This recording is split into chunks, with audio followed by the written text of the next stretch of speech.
What's up, everybody? Welcome to a brand new episode of Part of the Problem, the first episode of 2023, and this is the episode I wanted to do for the first one of the year. Of course, we are welcoming onto the show my favorite person to talk to, podcaster, personality, very failed author, the great Michael Malice. How are you, sir? Couldn't even get a book deal. He couldn't even get a book deal. He just writes them himself on loose leaf and sells them for $5 in a parking lot, but they're quality. If you read them, they're really not bad. Yeah, I was watching because we're obviously going to talk about your new book, and so I was like, I had seen a few of the clips, but I went earlier today to watch your podcast with Lex that you did just a few weeks ago, and you got insulted me in 15 minutes of the podcast, and it wasn't even you. It was Lex Friedman. Calls me a very failed comedian. That's now, you've like made that a thing that people just know. No, that's Dave, not cool. You've made that. Husk Gaming says, hi. Hello, cool. how are you? I take it from Michael Malice. You got to at least have me on your show, Lex Friedman. That's not cool. You can't be calling me that unless you have me on your show. If you have me on your show, then it's cool. It's not a problem. But Just getting ready to run some maps. Cool maybe not isn't the exact word. I don't know. So beneficial for Trying me. to find where my Discord went. Well, there she is. Maybe that's what I'm looking for. That's more important than cool. All right, so look, the book that I'm just imagining. You know, I gotta interrupt you. Dave, can you just imagine Lewis on Lex's show? There we go. that we have to make that. Husk Gaming says, Make that happen. you about to get It'll rich. be like- I'm not. I don't know. Unfortunately, map Wessel juicing. Rustbrook says, I don't know. hey yo. What up, my dude? Unfortunately, map juicing just doesn't cut it nowadays. Boop, beep, boop. But I did get one of my gems. All right. Not Spell Husk Echo. Gaming says, You just put out a new book. LOL. And I did get Spell Echo. I got Awakened Spell Echo by doing the Beastcraft to switch a Awakened gem. I saw a video of some dude doing it, and he got a bunch of shit, and I was like, fuck it, I'll see if I got any. I had like 7 of those beasts. So I got an Awakened Spell Echo. So because I got an Awakened Spell Echo, I went and got an Awakened Empowered, and now I'm rocking like 10 million damage. So since I'm rocking about 10 million damage, I might as well use it and just start farming some heavy shit. It's really just incredible. I can't recommend it highly.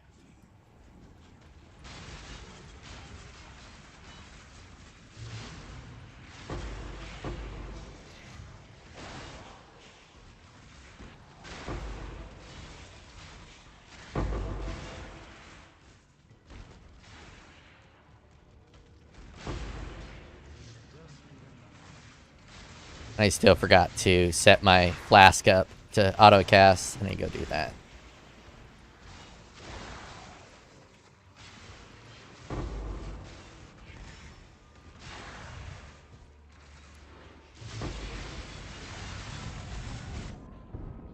Boom. Could take off haste, but I kind of want to be zoom zoom.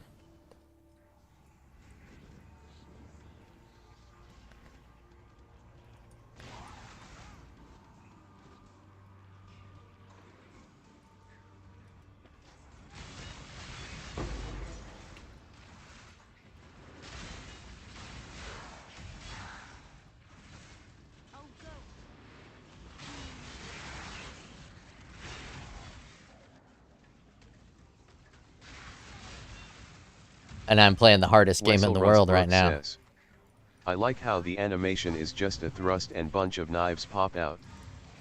Well, cream. A bunch of cream pops out. I'm using Exsanguinate now.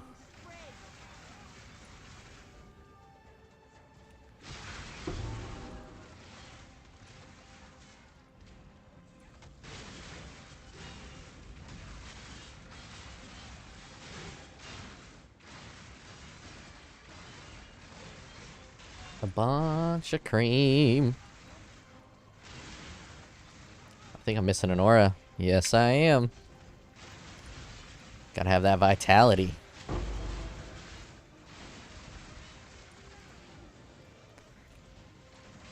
Wessel Rustbrook says, yeah, I wasn't really going to go there, but sure. Oh, Us Gaming says. it's cream. MMM sounds edible LOL. It does sound edible. I wish it would shoot on the walls. It only shoots on the floor. I like to get the cream on the walls.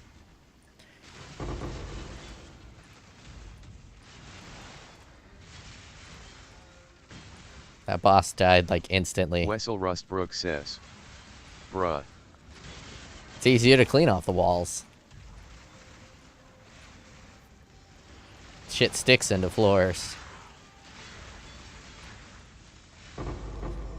And I'm always in socks in my house. You know, walking around with just socks on, and then you step in some cream.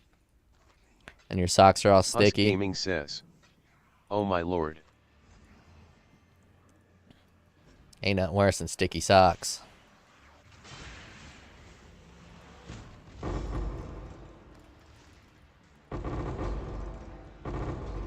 Give me that oil. Help me get the sticky cream out of my socks. That's what this oil's used for.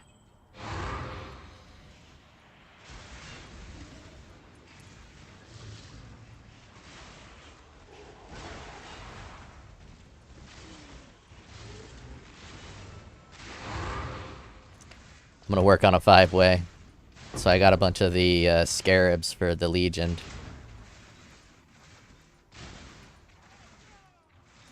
Look at that. Completed that whole thing like it's no one's business.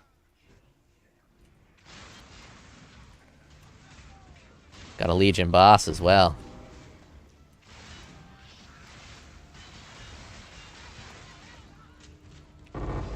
By Legion boss, I mean a Legion joke. She's too sad. I'm not even gonna give her a yo mama joke. She's just pathetic. I like chromatics.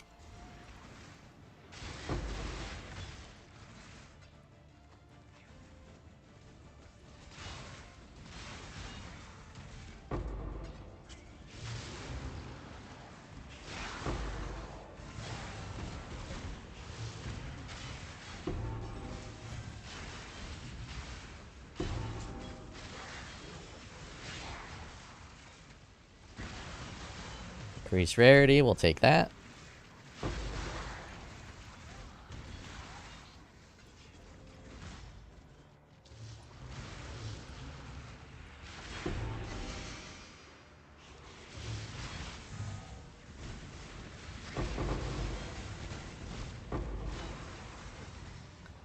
You know what, I'm gonna keep my filter a little higher. I have decided. There's too much shit dropping. I need all that shit, but I don't really want to pick it up. We'll put it to Uber. Uber strict. And we'll get more quantity. Oh, it's real tuned. The build's real tuned up now. I get frenzy charges on kill. I curse with vulnerability on hit. It's got a one-click playstyle. Well, technically two. One click for the dash, one click for the attack. But that's a one-click playstyle. Extremely smooth and fast mapper. This is a legitimate 10 out of 10 build. Maybe 8 out of 10 because, you know, the price. It is quite pricey. Really? It's just going to let Carcass Jacks be on the ground? For all we know, that was perfectly rolled Carcass Jack.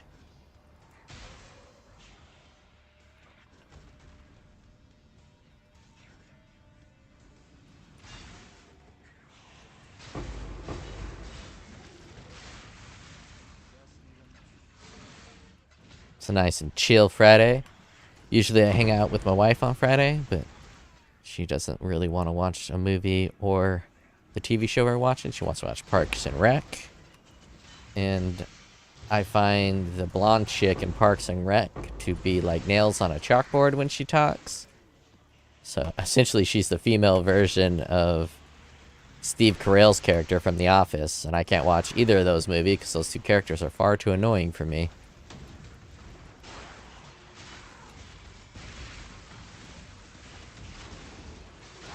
So here I am, farming and looting,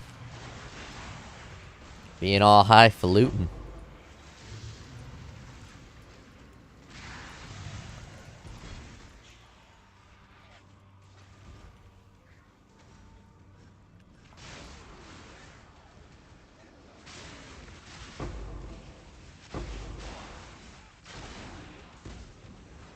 Wessel Rustbrook says.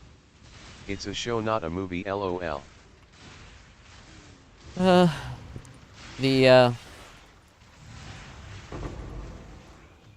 difference between shows and movies has gotten pretty slim nowadays. They're all pretty much a movie.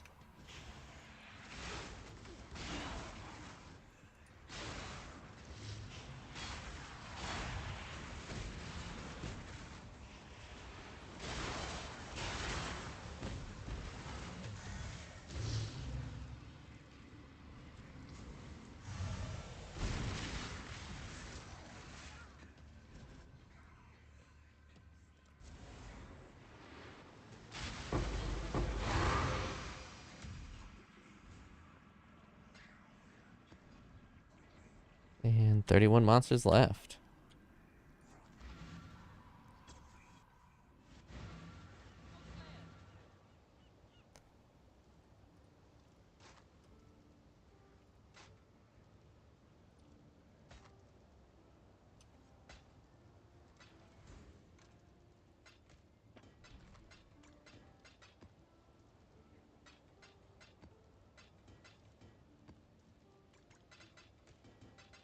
I can run all my memories. That's what I should do.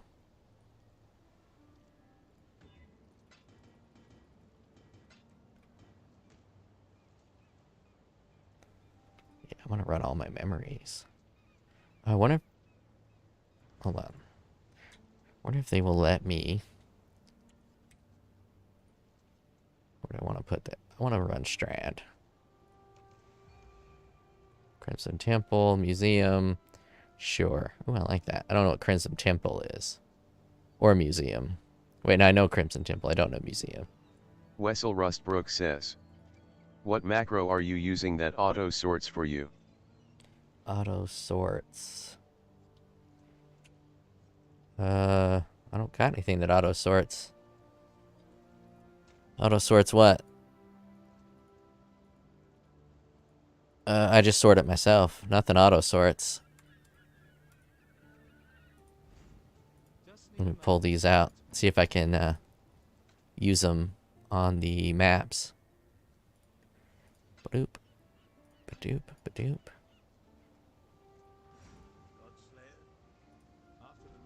Wessel Rustbrook says. Stash tab. It won't let me put them in there. I don't have anything that auto sorts in the stash tab. It just does it on its own. John Bay says. It's a stash tab affinity. Oh, you're not aware of stash tab affinities? Yeah, so on stash tabs, you can right click on it. I think you right click on it. Yeah, and you have this affinity thing. This is affinity for uniques. If you go to like a blank stash tab, like this one, I have an affinity set for Flask. You just right click on it, and then you click Flask, and then your Flask will auto go there. So if I take this Flask, control left click, it automatically goes to this tab. And you can set all kinds of affinities. I forgot that's kind of new, isn't it?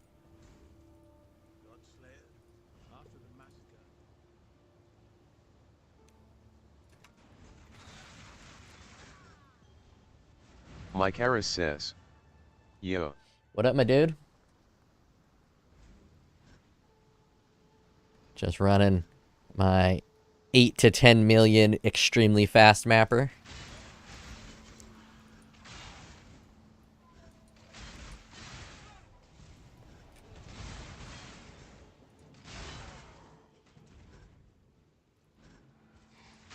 Shit, let's try some content. Mike Harris says. Come Gusher build. It Wessel definitely says, is a Come Gusher build. LOL, I never knew, and I played this game for years. Oh yeah, that's gonna save your fucking life.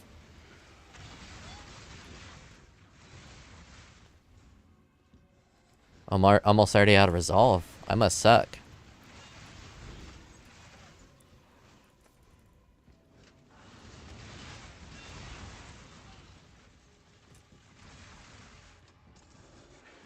John Bay says. What do you think about those gloves? Gloves are absolutely incredible. They give me 90% more damage.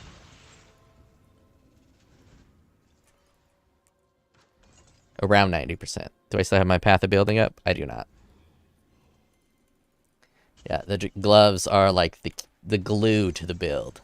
Having 100% crit is alright. Having 100% chance to impel, now that's just nice. That shit feels good. I probably ought to read this stuff, but I ain't got time for that. I'm gonna rush. Whoa, fireballs.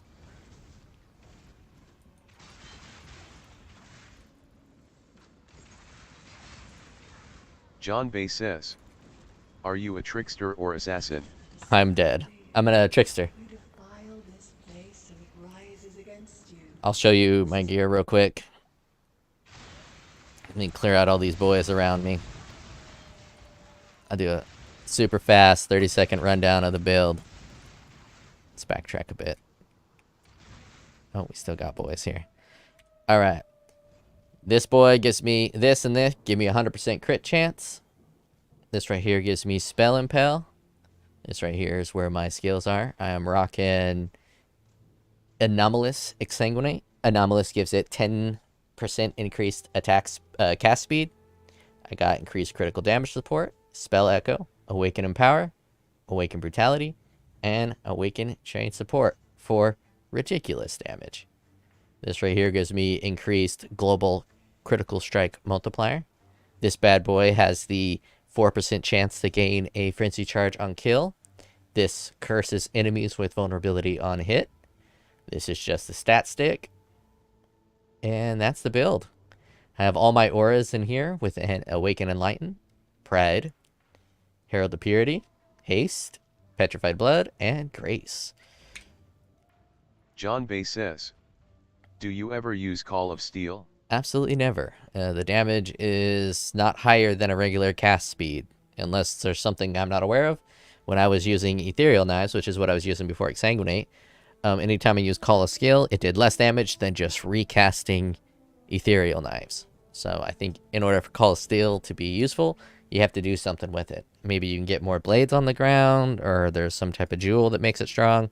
But as it was... John Bay says, yeah, it wasn't worth it. Makes sense. And I added one more click. So Grace and Pride are my two bad boys here. Both of these are physical cluster jewels with some of the best physical nodes, as all the physical nodes are really good. And then just some basic shit. And then my Watcher's Eye is special. 11% chance to deal double damage while using Pride. Gain a flash charge when you deal a critical strike while affected by precision. Wait, am I even affected by precision? I gotta have precision on, right? Oh, shit. I don't even got precision. I'll have to recolor this and then put precision in it. I'll do that. I'll just fucking go out and do that right now. Can't believe I don't got precision.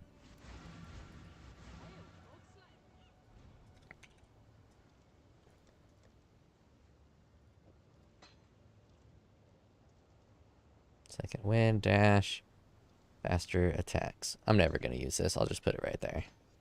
I should have enough mana for precision.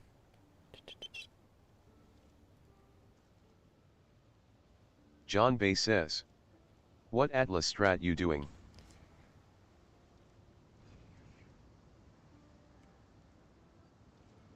Yep, that works. I am doing a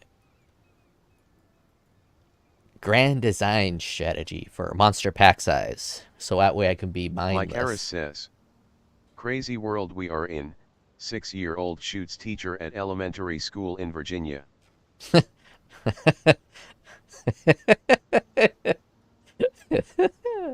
That's fucking hilarious. Get in my juice box, bitch. Kaplow. That's fucked up. Yeah, just getting some delirium fog, some alva. Actually, I don't even really care about any of this shit. I'm only doing it for pack size. Most of my pack size is coming from right here. Pack size and blue buff. That's essentially it. Wessel Rustbrook says. How is that funny, old man? Are you kidding me? That's absolutely hysterical. In like a sad kind of way.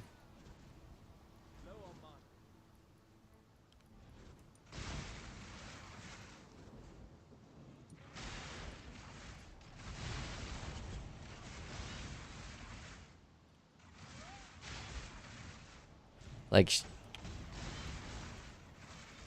maybe I'm just dark, but like her family, like let's say she's married, right? Her husband has to go around and tell people that his wife was murdered by a 6-year-old.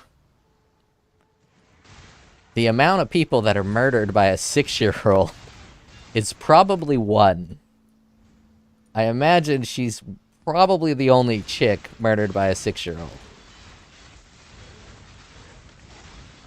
I find that absolutely hysterical. It'd be a little more funny if she was like, I don't know. It could be more funny.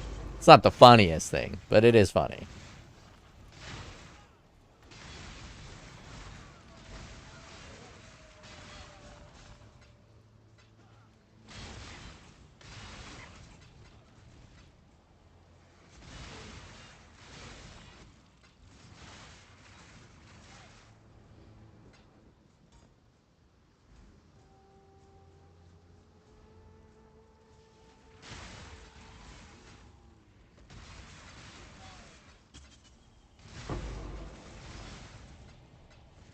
It's equivalent to a guy jumping out of a plane to kill himself and landing on you and killing you.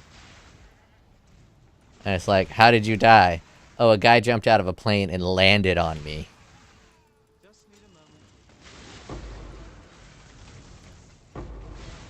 Because all of the humans in Earth can fit just like in New York State. And meteorites fall to the Earth all the time and they never land on people because the Earth is fucking huge and humans are tiny. So the odds of someone jumping out of an airplane to kill themselves and landing on another human are so low that when it happens, it's hysterical.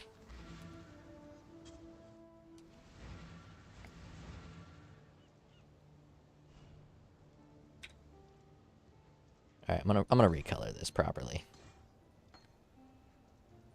My precision's costing too much over there.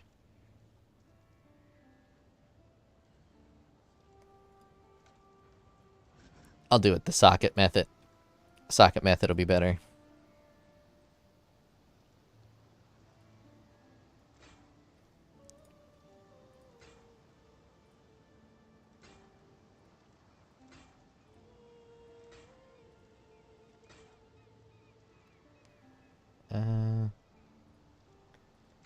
Yeah, let's go 4 sockets like that.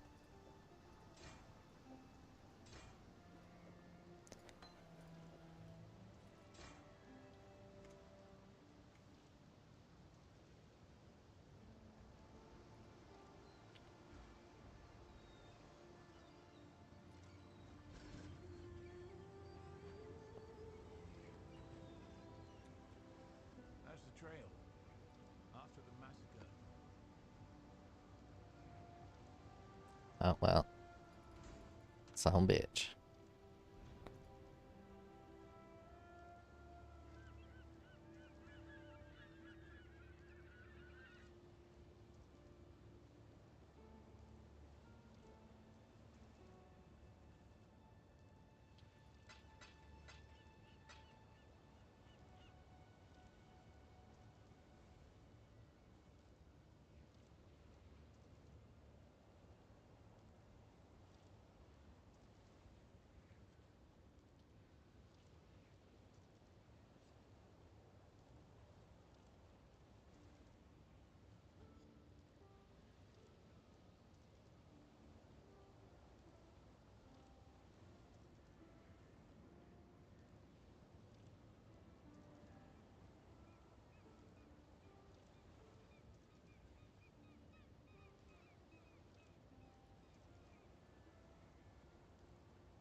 I think my stream crashed for a little bit.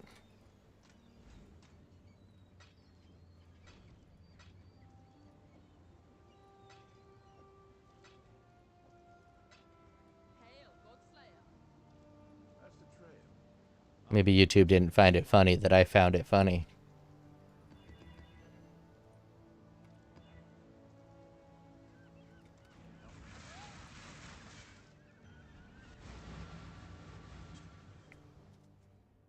Mike Harris says, LOL.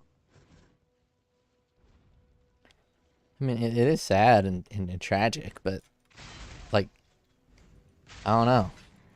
It's like the guy in Canada. He was just riding his motorcycle, and a bat accidentally hit him. And the bat just barely scraped his skin. And nobody in the world would think of getting checked for rabies after you barely scrape your skin while hitting a bat on a motorcycle. The odds of that bat having rabies and giving you rabies when you hit it while you're on a motorcycle are astronomically low. Much like a 6-year-old shooting people at a school. But who knows, maybe the odds will get much higher. The world is pretty crazy.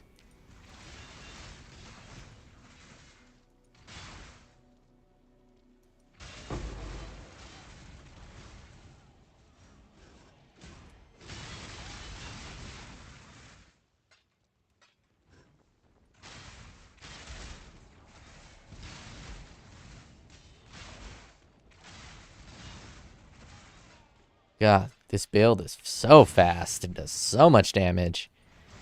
Feels unethical to play it.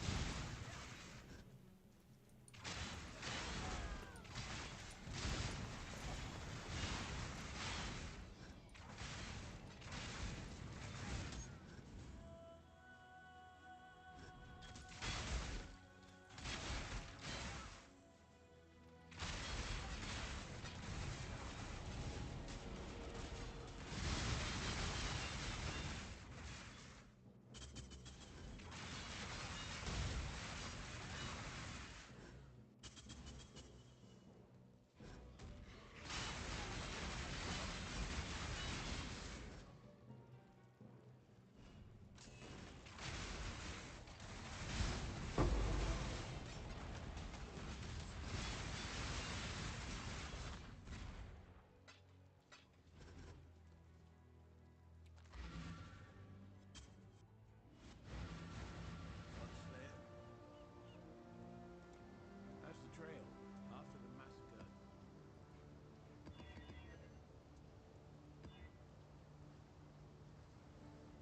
Just need a moment. Keep forgetting this flask needs a little bit of love.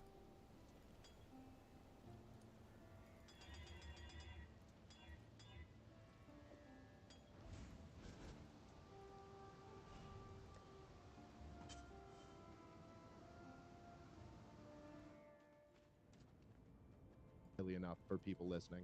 Go order the white pill. It's really worth reading. Incredible. I knew you would like it, obviously, because we share same ideology. I was just curious because you're the first after Lex was the first person I've talked to who's read it, and I was very Tom couldn't be bothered yet, so he'll get around to it. But you know he's got a lot on his plate, apparently. I'm very curious. He's got a lot on his plate. Personally, I assume, not professionally. It couldn't Who cares? possibly be professionally. Who, as Murray Roth once said about the homeless, who cares?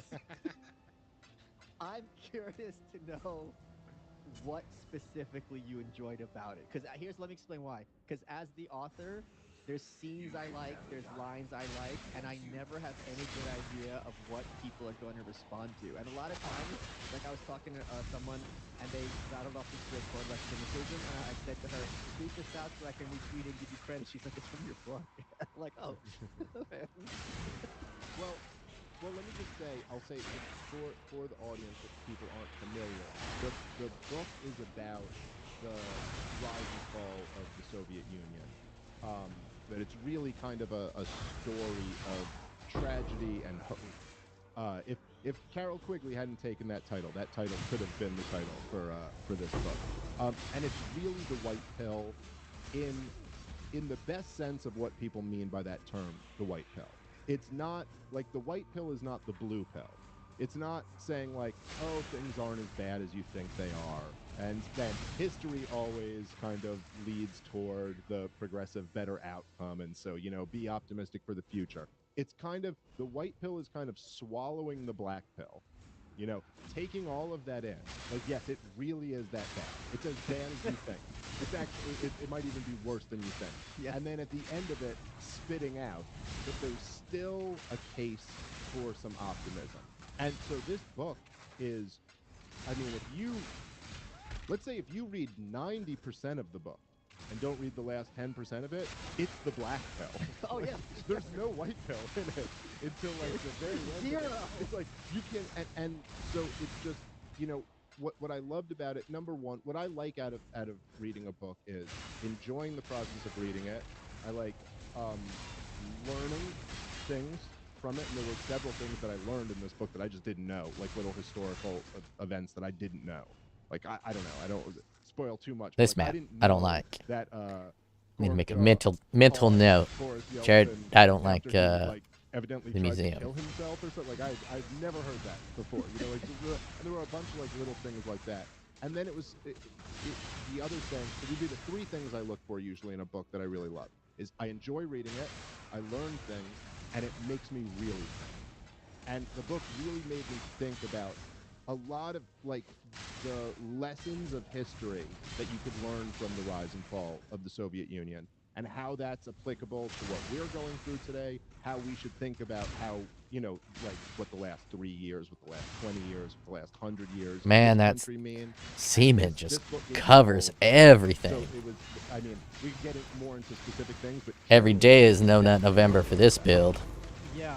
Or December 1st, I should say. Until you said it, I didn't even realize that's what happened about the one of the reasons I am white pilled, by which I mean optimistic and hopeful, is not at all. I hate this idea that like, oh, you're white pilled, so you don't think anything bad's ever gonna happen, or like you think human beings are basically kind. It's just like I never said that or implied it. The one of the reasons I hate people who are black pilled, by which I mean hopeless, feeling hopeless about the future, like it's all a wrap, pack it up, let's go home, is their idea that like people who are evil, they're never gonna give up, and they're gonna use everything in their power to get what they want. And it's like, I don't fucking care what they want. I care about what I want. Like, why the hell do bad people in your ideology or your view of the world always get what they want? That's not that's first of all, that's just, if you say that with a straight face, like the bad people always get what they want, that's not true. And second of all, even if that had been true historically, which it hasn't, that doesn't mean they're always going to get what they want. Wessel in perpetuity. Rustbrook Like, what are you says, talking about? Like, so I this have a was good challenge, old example. man. Like you said, Fire away. Even clicking, so you said it.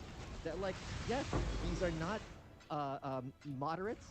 These are not. What's the audio of bad my people, audio who, of this like, little video I'm racist watching? or Hopefully it's they quiet. Put too many people in jail. This is pure evil. So I'm not.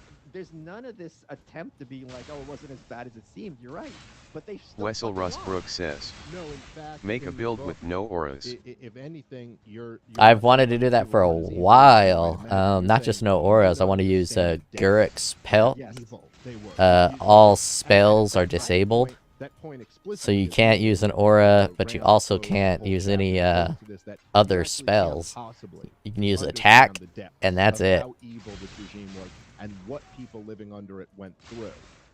And that's something that I think is, while none of us can Wessel Rustbrook understand this, says, and me and you both have Grockle's like, pelt. you Grockle's have, pelt, obviously yeah. family history who grew up under this evil. I mean, I Soviet could buy it for regime, super cheap. and I you doubt it's yourself were born expensive. there, although you got very young.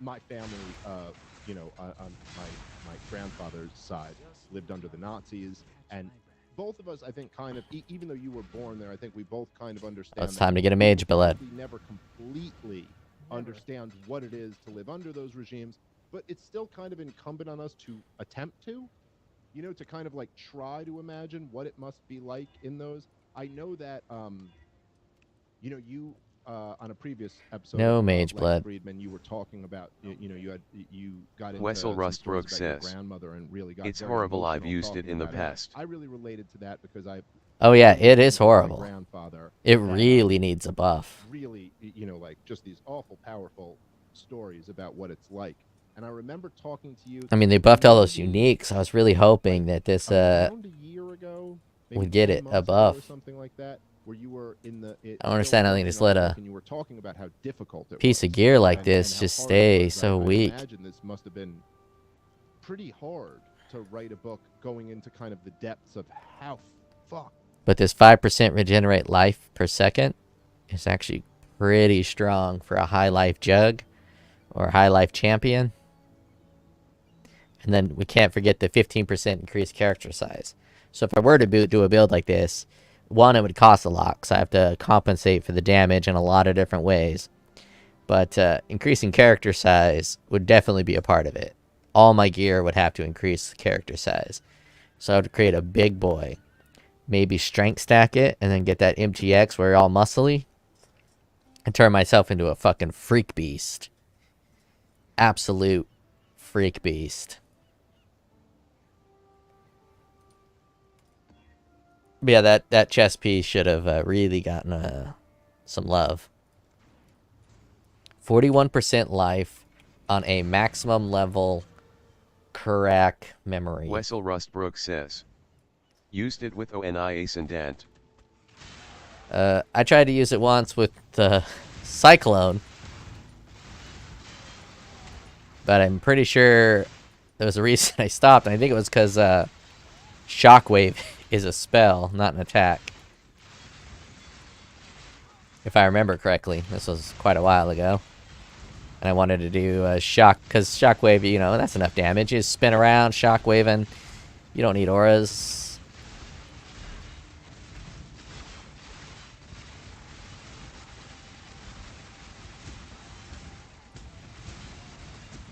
It would be pretty fascinating if they nerfed Grace and Determination to the ground.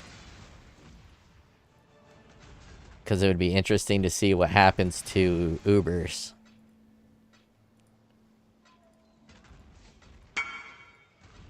Oh shit. Oh shit. Getting that money. I've sold so much shit.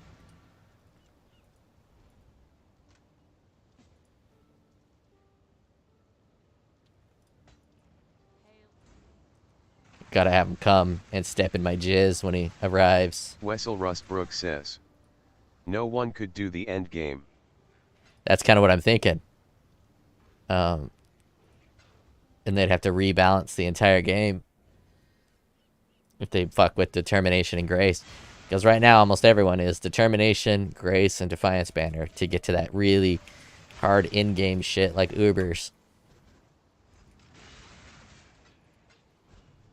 People still be able to obviously do Sirius and Shaper and Elder and shit like that, but the Feared, people be struggling on that shit.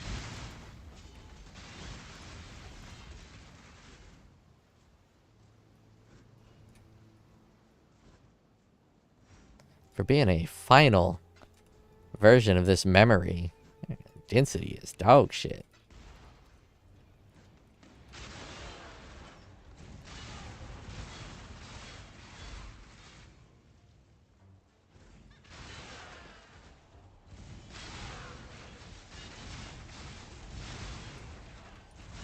Come on, give me some of those shards for whatever you guys added this league. I forgot what it's called. They added something to those this league. It was supposed to make them better. Not sure if it did. But I've always hated this just because it makes you stop.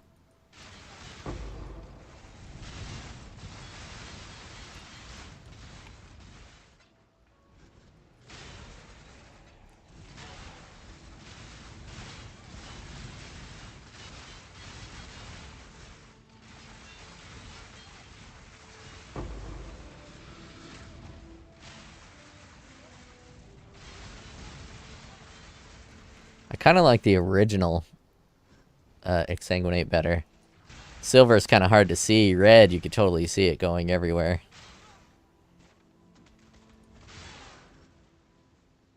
But this one does kind of look a little bit like Jizz, so I obviously have to use it. And I paid for it, so, you know.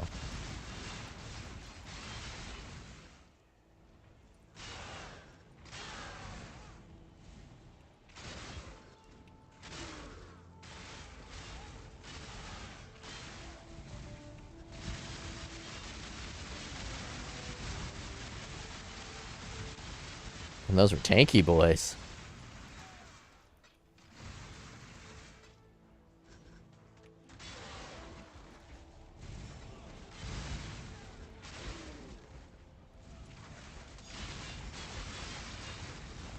Just need a moment. Yeah, these maps are kind of useless because you can't get blue buff. Well, useless from a currency standpoint. But without blue buff, running a map is pointless. Because blue buff's basically, blue and red buff are how you get your currencies now. That they don't drop naturally. At least they don't drop a lot naturally. Alright, let's do another memory. A memory game. What are you, strong boxes? I'll do it on the strand again. That was fine. Oh, it went a different direction. Ooh, strand, alleyways, fantastic. I think these are all hot. I think those are all hot maps. Do I got enough of all my stuff?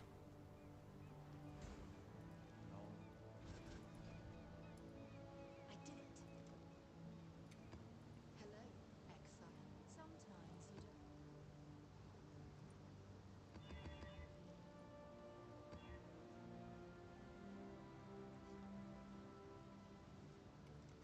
Activate. This situation was, and I think people like, even though people kind of know on a surface level, oh yeah, we know the Soviet Union was messed up, but there's gory details in the book about how fucked up the situation You was. know, and it was extremely hard, like easily the hardest thing I've ever done, and it kept getting hard in different ways. And you know, just a couple of months ago, as I was wrapping up in the editing stage, my protege traveled to Prague, and in Prague there's a museum of communism, which I recommend everyone to check out. And you know, Czechoslovakia, you know, tried to escape the Soviet Union's orbit in '68. They got put down. They sent in the tanks. And in this museum, which is really great because it's not like an American museum, it's literally like, you know, according to Marxism, such and such would happen, but in reality, under You these must first demented interact with the systems, it's relic. really like What? all the Oh, I gotta confirm that. There you exhibits are go. just written with this like big fuck you, like this is bullshit and evil. Right. And so there's an exhibit about the tortures and secret police. There's one about the schools. There's one about food. There's one about healthcare. And as he's sending me all these pictures, I just started losing it because that was the first time I realized what it meant for my family and all the other families. There's nowhere else to go. Like, this is their reality from the time they wake up to the time we go to bed. Let's suppose you hate Trump, you think Trump's the worst, blah, blah, blah, right? You can go to a movie and watch like The Notebook. You can watch Friends, Seinfeld, some old TV show, right? Go to a concert. Or if you hate woke stuff, yes, they're trying to put woke stuff in like Netflix and everything. There's lots of places you could go just have a bar and have a conversation, and you're not talking about politics or woke stuff at all. But under these countries, it's literally everywhere. Because at the very least, if I'm talking to you, even if I've known you my entire life, I have to wonder, if I say the wrong thing, are you going to turn on me? And even if you don't want to turn on me, if they get your wife and they set you down, they go, we need some names to free your wife, you drop my name in 2 seconds and I wouldn't blame you. So that was something where it just kind of clicked, that it's The like, build is a this little is too and fast for you know, me. everything on television is through Just this a little filter. bit. Your clothes are through this filter. The books you read are through this filter. You know, your schooling. Everything everywhere is always about this ideology. You can't escape it. You can't breathe. And that really only hit me a few months ago. And it was just like a gut punch where I was like, I can't even, none of us, or I mean, you and I, or much Mini of the map is audience, hidden. That sounds cannot imagine what awful. that's like to have something like this take the entirety of your environment for your entire life. Yeah. Yeah, there's something about the famine stuff. I mean, there's several different layers of it, but the idea of really like being super hungry and malnourished and having no food and just what that does to you. There's the part in there in the book where they mention the I forget who has the quote about the woman smacking her baby and like Yeah. freaking out on the baby, and it's just like everybody, the baby's breastfeeding, but the woman's malnourished, so the breast milk isn't like satisfying the baby, and then the mother's like flipping out and smacks the baby, and like it's just like it's just so hard to even like try to imagine what that situation must be like. Like I said before, I think it's kind of incumbent on us to try to imagine it, but also knowing that we never could, actually understand what it's like to live like that. Yeah, yeah, that was the. So I kind of when you, because my background, as a lot of people watching this know, was like co-authoring books for celebrities, right? Mhm. So whenever I was doing those books, I would try, insofar as I was able, to put myself in their shoes and to imagine what it's like to be them. And the good thing is, I could ask them specific questions, be like, "How would you react in this situation? How'd this make you feel?" So it's kind of like being like a method actor. So I try to do the same thing with this, and when you're putting yourself in a situation where, like, what's it like when there is no food and there's not going to be food? It's one thing if it's like war, or like, you're in a desert island maybe, or Survivor, you know what I mean? Where you're like, all right, like this situation sucks, but we're all in it together. We got to suck it out. Right. Like, there's no food and no one's coming to help you, and you have to watch the people around you starve. And it's like, what do you do? And Right. if someone did come to help you, that person would be shot. You're Like there's right. forces working against anyone who might help you. And then you have to be like, if in prison, at the very least, you can be like, okay, I will do or say whatever you want me to do or say, just give me food, right? Like, that's the bargaining. There's no one to bargain with, there's nothing you can offer. And I don't think any of us can imagine what that situation is like at all. Yeah. And particularly I think for people in our space who, are in general anti-authoritarian, which is pretty much, what our audiences are. Although maybe, some of them are a little bit authoritarian, but we certainly are that way. Um, and I would at least say I think probably close to 100% of our audience are against the authoritarianism of the current regime, Yeah. and it is Let's just see, you worth gain 20 coins when you thinking lose about and resolve for understanding a that hit. even as bad as like you know government Heal authoritarianism for during the resolve when you COVID die. days has been, even as authoritarian as the lockdowns were, You or see the an worst additional room things we can think ahead. of, which so I want to be Monsters fair, reduce action certainly speed. for the people who are the most victimized by those government policies, it's probably no different. Like, if you were the victim of a SWAT raid where like your kid was killed or something like that, you lived under totalitarianism. It's no Yes. different for you. But for the vast majority of us to still just recognize how much deeper the rabbit hole goes of totalitarianism, and how many people could live under a situation that we still, even after these last few years, just can't even fathom. But also how comfortable those who are in power are with Yeah, taking us in that direction. yeah, So that's the thing that I think Americans often don't appreciate. They think, oh, the guys in power would never let it get to this point. And it's just like, why not? yeah, Like, they don't have the same principles and values that you do at all. And in many cases, it's the system itself that is going to be pushing them in a direction they would not personally like. I talked about this a bit when I was discussing my North Korean book, Dear Reader, because I pointed out, goes, look, if one of these leaders liberalizes, if you look at like Gaddafi, or if you look at Slobodan, some of these other, or Romania, spoiler alert, um, someone puts a bullet in the leader, and with good reason. Like, if I free, let's suppose I'm a dictator and I've got like 2% of the population in jail, right? And then I just free them, which would be the right thing to do. I have hundreds of thousands of people and their families who would love nothing better than to kill me, and they'd be right to do it. So even the people at the top, in a sense, have their hands tied to kind of make things better. So it's really kind of this kind of Chinese finger trap where everyone's kind of locked into with everyone else. It's something, again, unimaginable. yeah. I was thinking about that toward the end of the book. You have these situations where, particularly with Gorbachev and other people who are kind of on the good side, who they're saying things as the Soviet Union unwinds that you're like, well, actually, they're wrong. Like he's going like, oh, taking down the Berlin Wall won't really hurt the Soviet Union. It'll actually help us. It's like, no, it won't, dude. You're like, so from the perspective of we have to keep the Soviet Union going, you'd kind of be right to try to put a bullet in yeah. Gorbachev's head as he's doing that. Oh, for sure. And that's the yeah. That, like so, there was one time where Honecker, who was the head of East Germany, and Ceausescu was head of Romania, who were the two worst ones probably, or I think pretty unambiguously.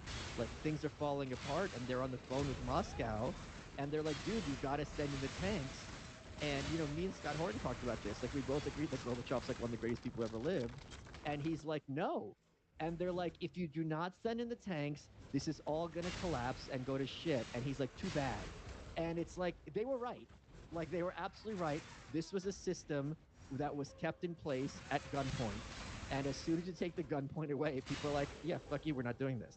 Yeah, there was it was in the green room of my comedy show in Austin, and you and Scott got locked in a conversation because you were like, you had, I think, were just wrapped up or were just close to wrapping up the book, and Scott is in the process, he's writing a book, which is about the Russia-Ukraine conflict, so it kind of starts off at the collapse of the Soviet Union and then goes forward from there, so it's kind of interesting. Your book kind of starts with the rise of the Soviet Union and ends at the collapse, and his is kind of picking up from there and going forward with what led to the Russia-Ukraine war right now. But that was real interesting, and I was like, guys, I have dick jokes to tell, so just keep the conversation down to a light whisper. All right, guys, let's take a moment and thank our sponsor for today's show, which is Crowd Health. Open enrollment is almost over, so now is the time to take charge of your healthcare decisions.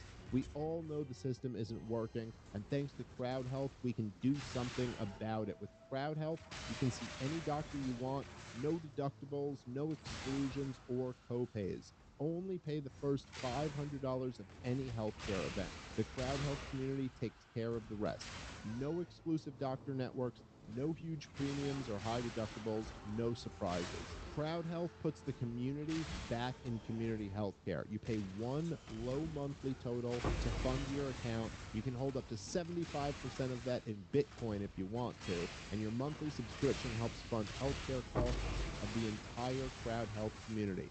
Unlike insurance, there's no doctor networks, so you can see any doctor you want to. Okay. Crowd Health provides true peace of mind, something insurance companies don't seem to care about. Just got a Open challenge enrollment is the completed by only time accident. You can hit the eject button from this system without penalty, so don't wait. And for a limited time, Liam you can Vivi join says, Crowd Health for $99 Hey, chat and per old month coom for your man. first 6 months. What up, my free. dude? Join crowdhealth.com/POE. My damage is silly. Open enrollment It's ends just, it's January not even funny 15th, so anymore. sign up today before it's too late. Feels like I'm cheating. Join crowdhealth.com/POTP. Crowd Health is not health insurance. I think I've had this much It's a damage totally before, different way of but paying for it never, it healthcare. didn't like Terms and apply the conditions may damage as apply. quickly. All I don't know, right, it wasn't like go as back to the show. stable. It is The interesting fast to attacks, hear- cast speed it- makes one all the of things difference in the that world. It reminds me of Curtis Yarvin, who I know you've podcasted Wessel with a Russ bunch. Brooks By the way, do you says, want to have him on? Because someone Yo just my super man, chatted do that you should mind have him on. muting the video? Yeah, I'm Gabriel Kenzo says,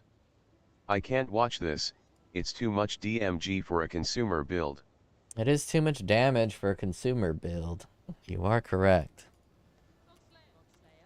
But typically when I play this game, I play it with something on in the background, and there was no one, in chatting. Liam Vivi says, Wasn't a lot of people watching. didn't watch the builds video, what this about? It's just Exsanguinate. Awaken Brutality, Empowered, Critical Damage, Awaken Chain, Spell Echo, and Exsanguinate. I'm at like somewhere between 8 and 10 million DPS with chaining. And it just shoots my love spunk everywhere. Gabriel Kenzo says, it's coom, everywhere. Everywhere. Coom everywhere. I really wish it would. It kind of almost goes on the walls sometimes, like it goes on this floating area. I just wish I could shoot it on the walls. But it throws it right. It makes a big old thick Liam gloop Vivi pile. says, did you really bought an MTX just for the memes? Oh, of course. I mean, it's the only time I've ever bought an MTX. I mean, you see, it's a little bit on the walls.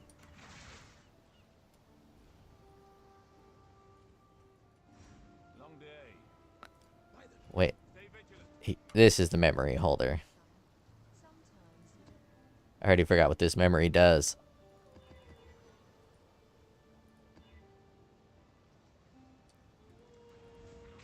This one should be a little stronger. Liam Vivi says. Not unexpected, not going to lie. Oh, yeah.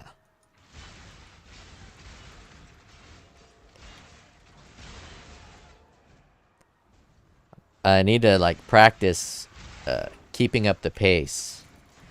Because with my Atlas strategy, increased monster size, the goal is just to run maps as quickly as possible. And try to get shit to drop as you're running it. So I gotta try to practice on being fast and not slowing down.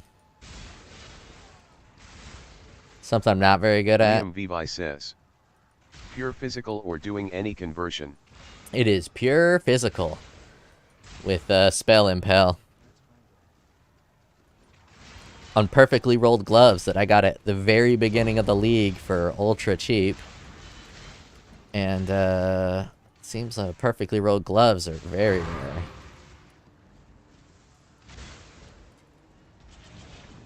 Gotta store up some of these.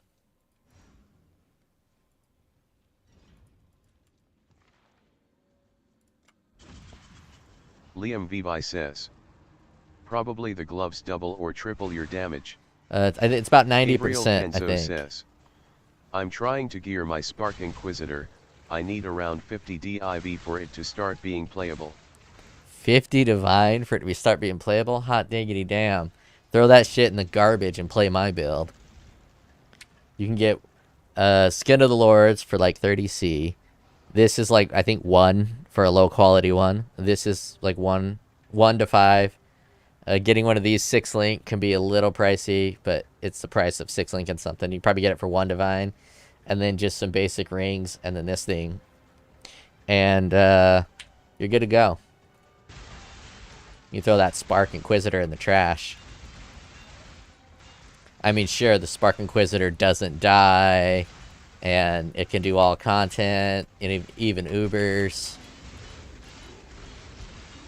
And the Spider MTX is really cool, but this one shoots jizz.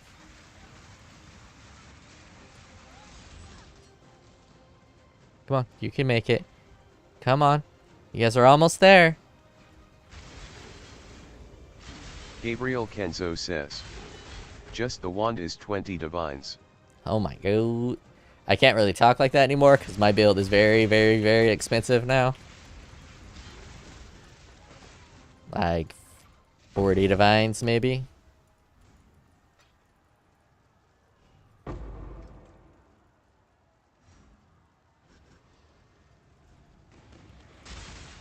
Liam Vivi says.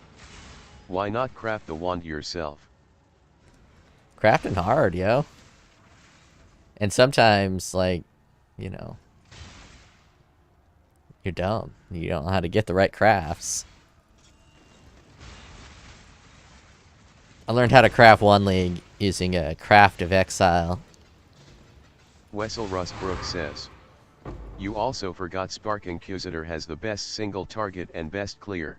Depending on the map, yes. Yeah. But I would dare say that I can clear faster than Spark Inquisitor.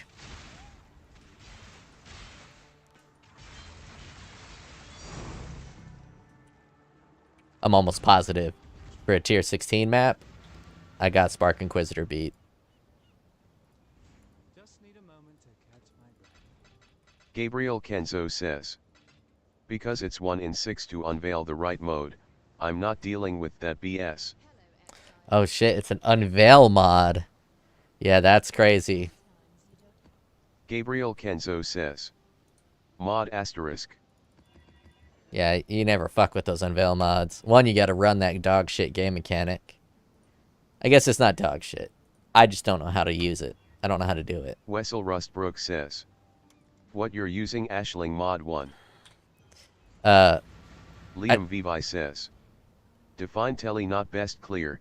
Winter Orb / Blade Vortex Power Charge Stacker has way better clear.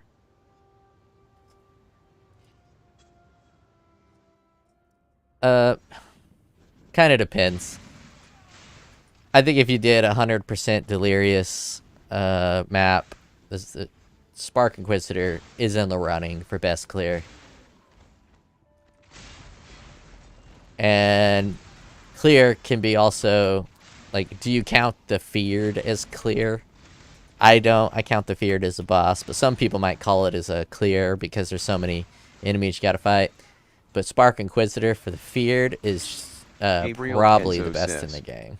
It's a very specific craft with trigger, +1 lightning, spell damage, flat lightning, projectile speed, and cast speed. You gotta fucking go all big league on us. Can't run a piece of trash like me. Have you ever tried running a really bad build? It's fun. It's real fun. Spend a whole lot of time and currency on a mana stacker. Liam Vivi says, Nah man, have you actually ever seen a proper power charge stacker occultist? That pin is busted. Yeah, it is pretty busted. But this is pretty busted too. I mean, I think the power charge occultist gets way up there, like the 50 million range or even higher, but this is 10 million and it applies super good because of the awakened chain and just the way Exsanguinate works.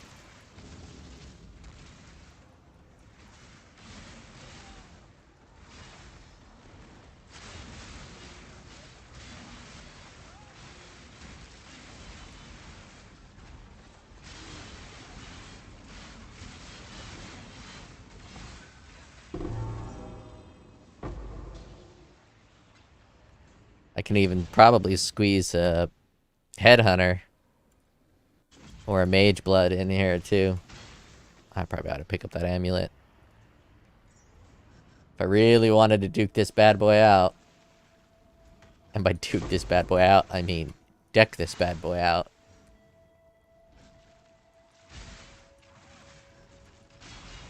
Because I already duked this bad boy out. And to improve it any further would be to deck this bad boy out. That is already duked out. But it's not fully duked out. So we could use some more decked out for the duked out.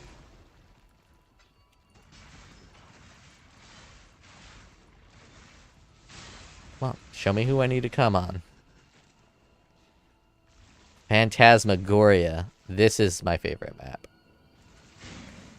Now that I know it, I can favorite Gabriel it. Kenzo says, I miss my 11 Frenzy Flicker back in Harvest, 5 Mirrors Sheet build. I had 14 Frenzy Flicker last league.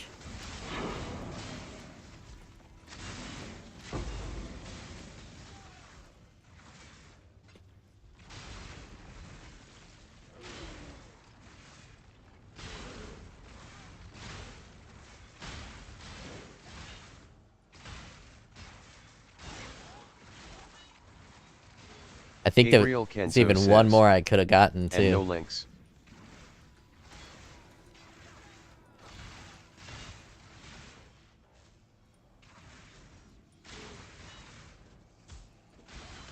I hate Flicker. I mean, I hate charge builds. Flicker's a little different because Flicker generates the charges. But nothing is worse than running a charge build and going onto a boss that makes you wait just long enough for your charges to drop. Except for power charges, because power charge you can just almost instantly get back. Wessel Rustbrook says, Dang bro, my most expensive build was a dead ITS with Headhunter.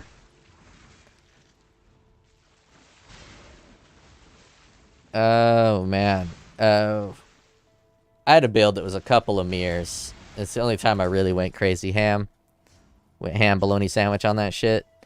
It was when Aura Stackers, the very first league that Voices came up on, and he had Aura Stackers.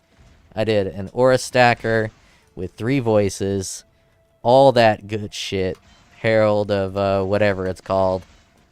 Purposeful Harbinger, I believe it is. It was broken as fuck. Spark was ridiculous, but I chose to try to use a melee skill with cast on crit with the Headhunter, and my damage was crazy high.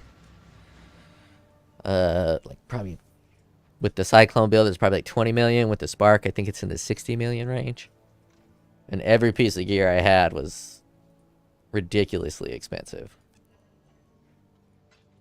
But my little brother and I got lucky that league. We got a super early start. Gabriel Kenzo says, I used to craft mirror tier gear. Most expensive item I've made was 6,5 mirrors. Yeah, that shit's frustrating to me. Oh shit, what map? Phantasmagoria. Let's add that. Phantasmagoria. You are going into my favorites.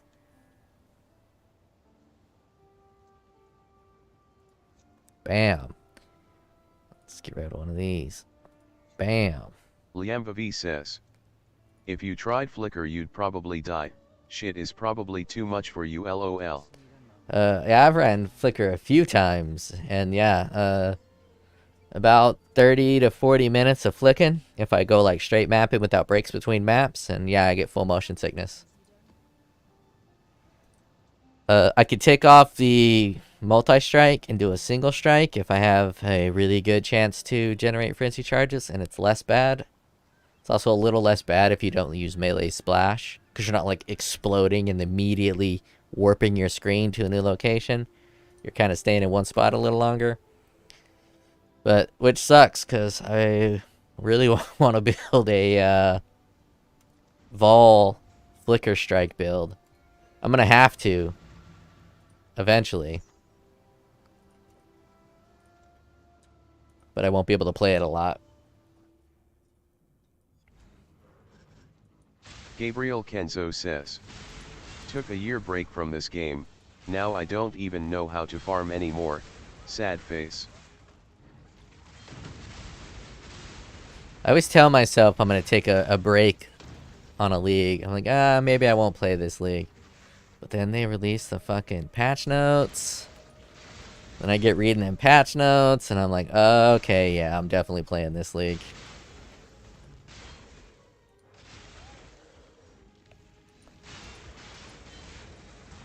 It's a time sink. I think maybe if I don't have a job by next league, I might have to take a break. Gabriel Kenzo says, I stopped playing mid-ritual league. Typically, I never play this long, but since I can share my glorious builds with the world, I play a little longer in the leagues.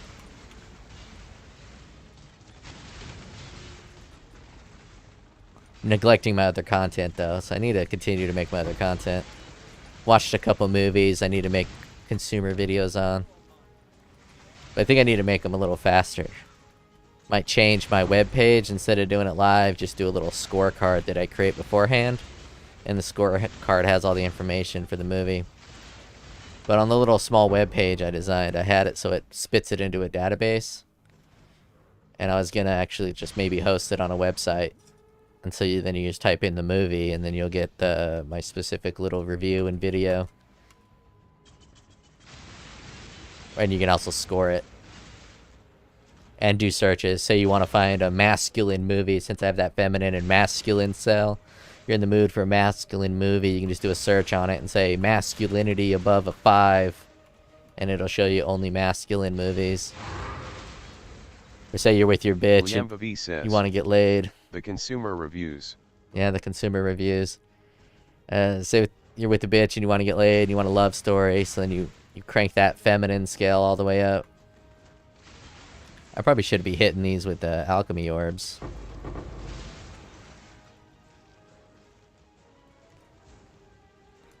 My brother goes hard in the paint on these strong boxes. He'll re-roll the shit out of them until he gets like increased quantity, increased whatever else. I got that kind of fucking time. He quick though. He can do the mapping while identifying shit, so he'll be running his map and identifying items. I don't understand how he fucking do that shit. That's too much for me. Gabriel Kenzo says, back at Ritual I've made my first mirror of the league and quit. 8 days solo. Now I'm having fun learning the game again and playing different builds. Playing different builds, man. There's something about it. Feels great. But sometimes you find a build that really sticks with you. And this one's sticking with me. Can't really find too many flaws with it. Aside from the fact that sometimes you die. But this is solo softcore. Not really that much of a flaw. fast, it's Wessel strong. Russbrook says. Is he done with the league? Gabriel Kenzo says. I want to play Spark so bad. Farm it up. Play that Spark. I think they improved Spark, so its collision detection is better. Back with the last time I played Spark, that shit was bouncing around and getting stopped all over the place, so it wasn't the greatest. Another Strongbox one. I'm going to put it in that same spot. That was awesome. Liamvavi says. So white cream is getting sticky on you. White cream Interesting. is getting quite sticky on me.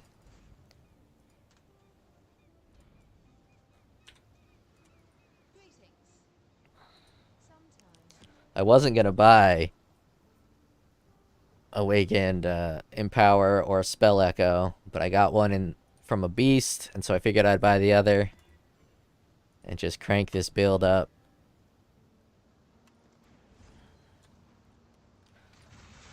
Not really neglecting my next build, which is the max life Juggernaut.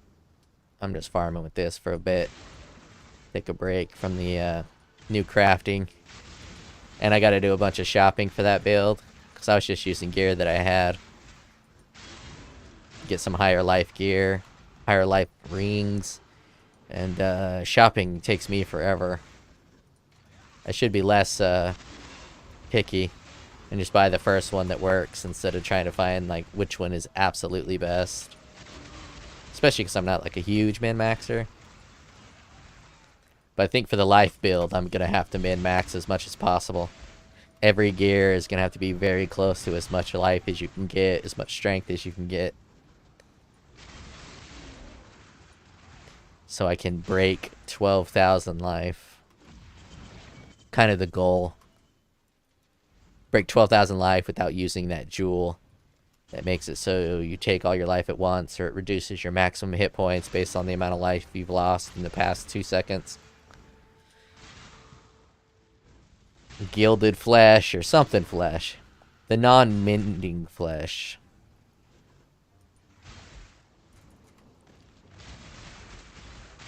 I mean, I could probably make that work. And it would probably work just fine, but I don't know. Something about being on low life and then having a little skill that also reduces your life irks me. I didn't clear that strand very well.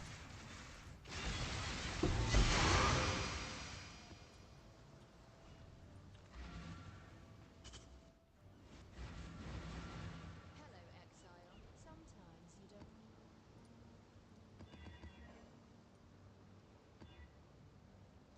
Reflect Fizz, you asshole. At least I read it. Gabriel Kenzo says.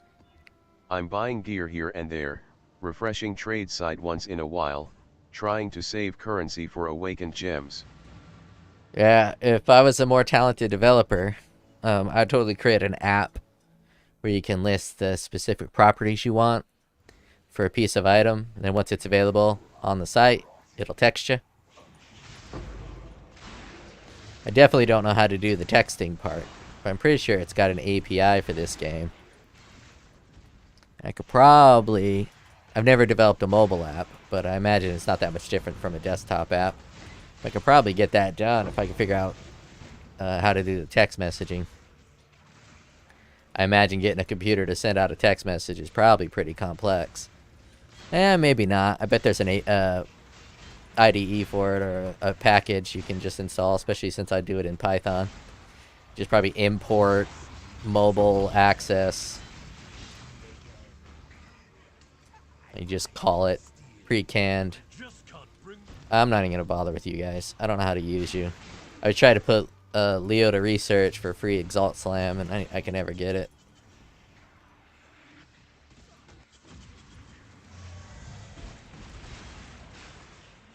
But that would be pretty cool, because a lot of times, one of the leagues, I was trying to get a replica Inna's boots, or Inya's, whatever it's called. I just call it Inna's, because Diablo 3 came first. Liamvavi says. Okay consumer, I want to ask some consuming information, know something about Lost Ark?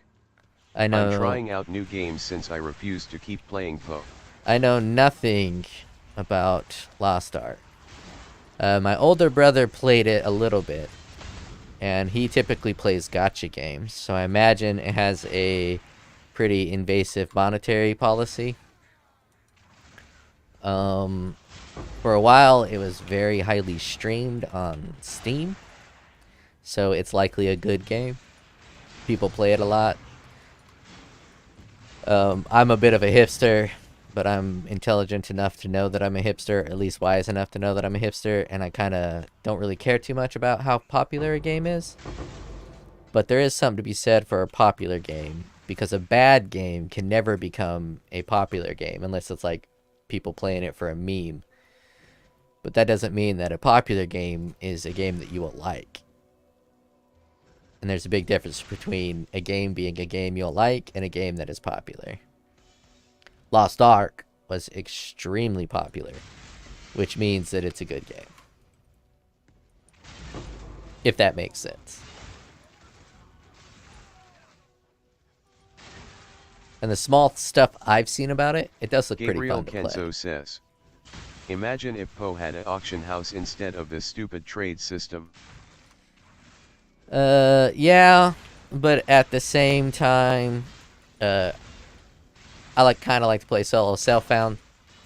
So the game's good even without an auction house. Liambavi says, it looks like a super stereotypical Chinese game. Yeah, it does look like a super stereotypical Chinese game, but it broke into the West more than other stereotypical Chinese games. So I imagine it has some really good qualities to it. But I don't know. I've never played it, and nor will I. I think it seems like an MMO, and I have compulsion issues about stopping playing games. Obviously, I play Path of Exile a lot, and if I were to pick up a different game, I'd play them both a lot. I did that with Warframe. I started to put a lot of hours into Warframe, and I was like, dude, I can't play both Path of Exile and Warframe at the same time. Two games that don't have an ending and never stop and never quit. This map's pretty good too, Crimson Temple. That was a super easy layout. Liambavi says, Very effective. BRB.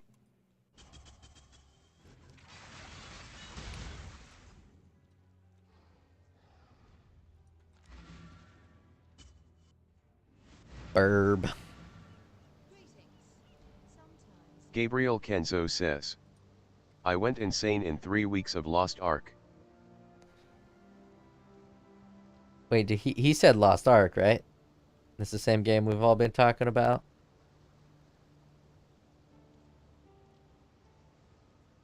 Well, let me scroll up.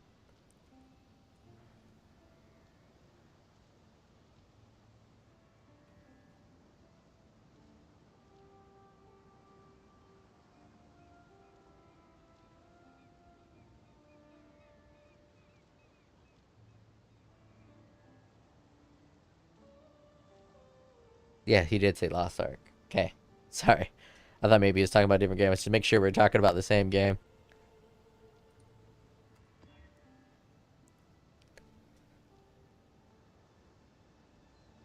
I'm excited for Diablo 4.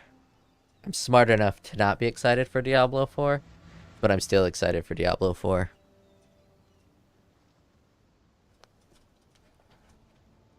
I know they're gonna fuck it up. It's almost like Schadenfreude. I'm excited to watch Blizzard fail, because they're gonna fail.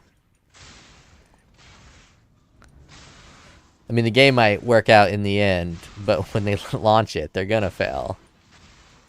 I mean, I can't remember the last time Blizzard launched something that didn't fail.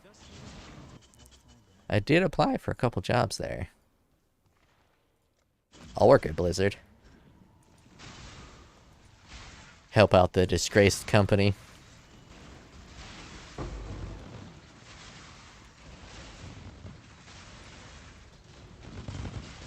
Wessel Rustbrook says, D4 is going to be a stinker. Yeah, it's probably going to be a stinker. I think I'm going to have to agree with you. I'm excited to try out the stinker. It's going to be a beautiful stinker, though. I bet it's going to feel great to play in terms of the action, the reasons to keep playing. I doubt they got that intact. and the servers are gonna be fucked up. And then probably like 3 months after release, they're gonna alter their entire spending thing. They're gonna let you buy power. I'd be willing to bet with 70% odds that at some point in Diablo 4's life cycle, they allow you to directly buy power.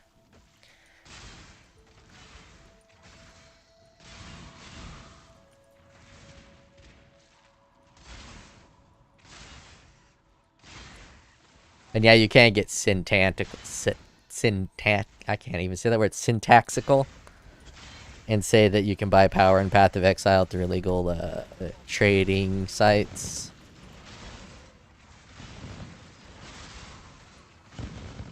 If you ain't afraid of getting scammed by some dude in the middle of Indochina.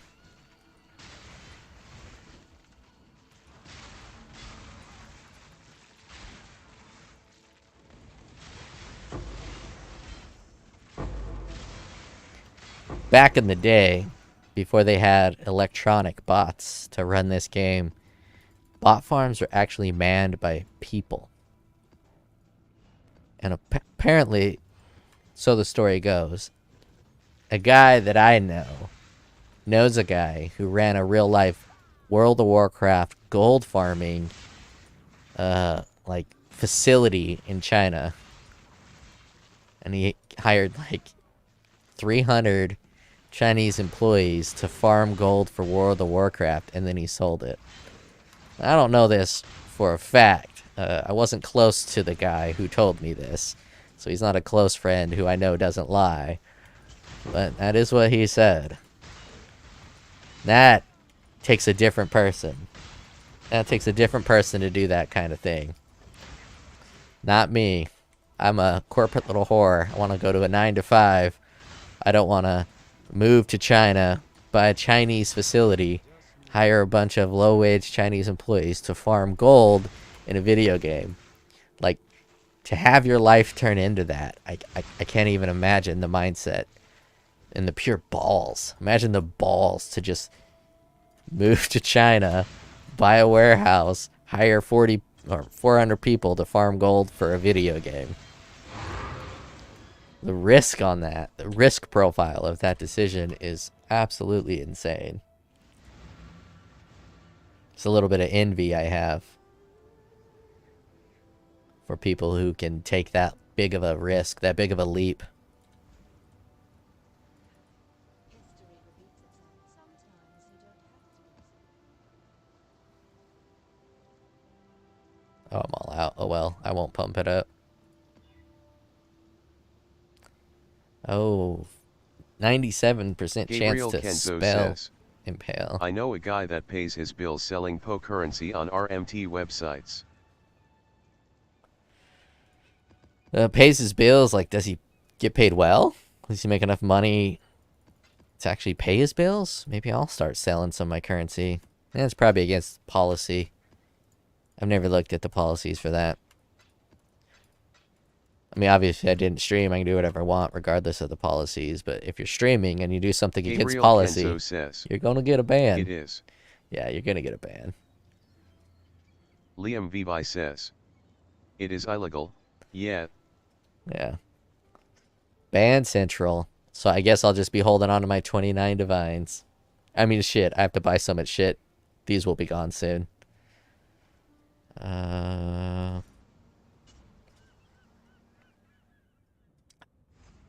I still don't know the map. That's a fucking square. It's just a big square and like a cathedral. Maybe it's the Defiled Cathedral. But I like that map. I need to put it on my faves.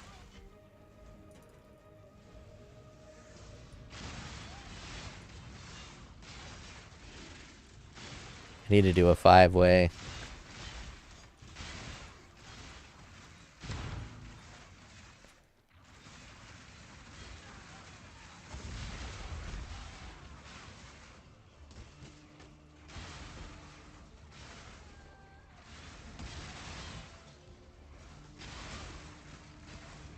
Liam Vivi says. I knew a guy who sold silver on Albion Online. He was getting more money from it than a normal job, prob because he was from Venezuela though. Gabriel Kenzo says. He farms 40 to 60 divines a day, no live, just POE.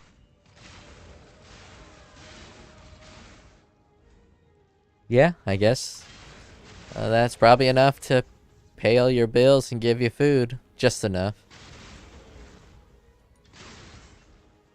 Actually, the price of divines probably drops after like the first month and everyone stops playing the game.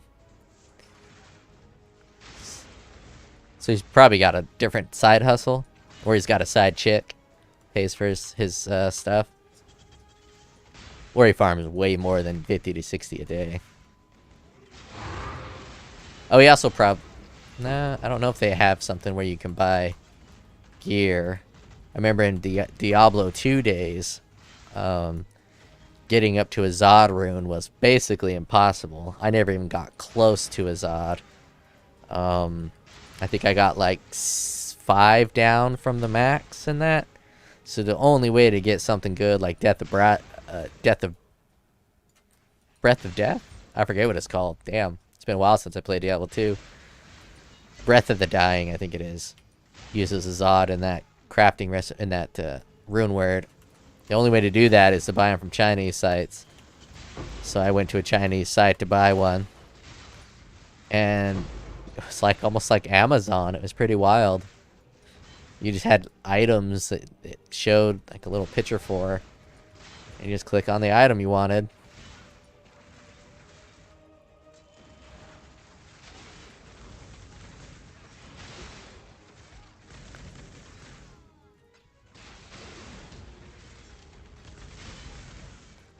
I wonder what's rarer. Getting a straight up mirror drop or a Zod drop in Diablo 2. If I were a betting man, I'd say the max. I think it's a Zod that's the maximum rune in Diablo 3. I mean Diablo 2. I bet that's rarer than a mirror drop.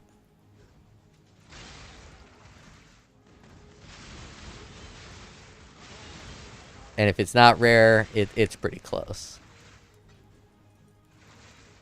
So I probably have just as much time in Diablo 2 as I have in Path of Exile. And I never found a Zod. Gabriel Kenzo says. Never played Diablo. Liam Vivi says. You can see Diablo 2 drop chances, we cannot in POE. I thought people data main drop chances.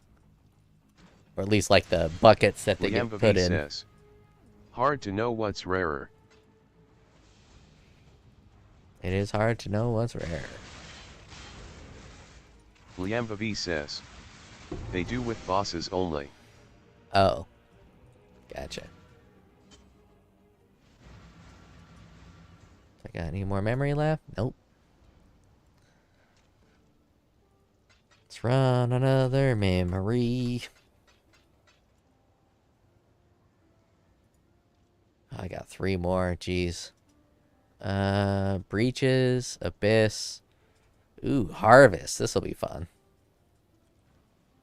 Let's keep it with the Strand. Oh, only giving me 3? Oh, that's nice. Crimson Temple up to Phantasmagoria. And then we got Shore or Alleyways. This is a really good spot for it. As long as it doesn't go over to the museum. I didn't like the museum. Just need a moment to catch my breath.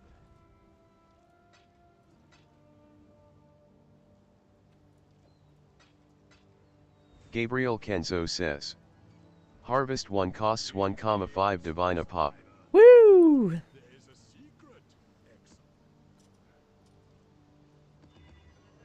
That's pretty slick. Could have sold it and gotten a little bit richer.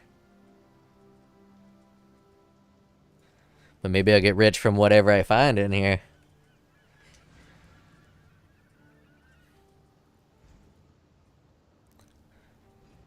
I got a ball of excitement building up inside of me. My package arrives tomorrow. Liam Vivi says. I have to sign for Just it. find a mirror, as easy as that. Gabriel Kenzo says. Oh, it's the beast one, that's cheap. Oh shit, I misread it. I thought it said harvest. I have a package coming. I have to sign for it. It's my new guitar. I have 3 main guitars right now.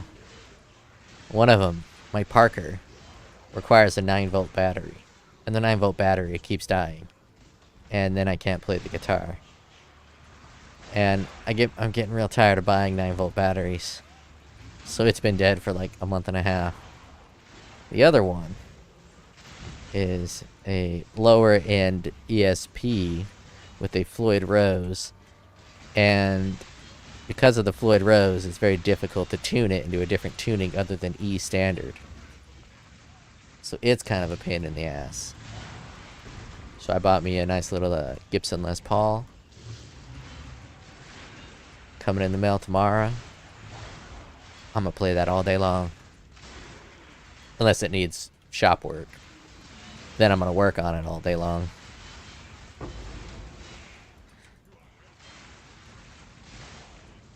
I know you guys are super interested in that little story.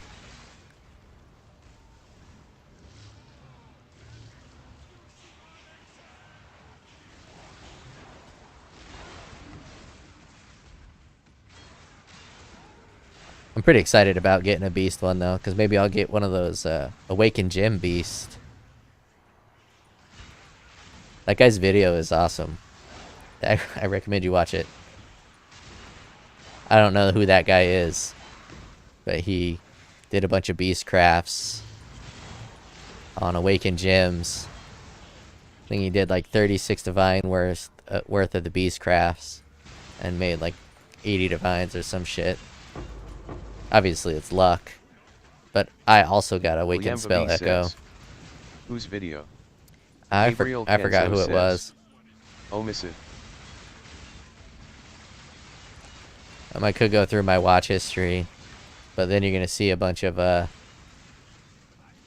beat videos, and you know we can't have that.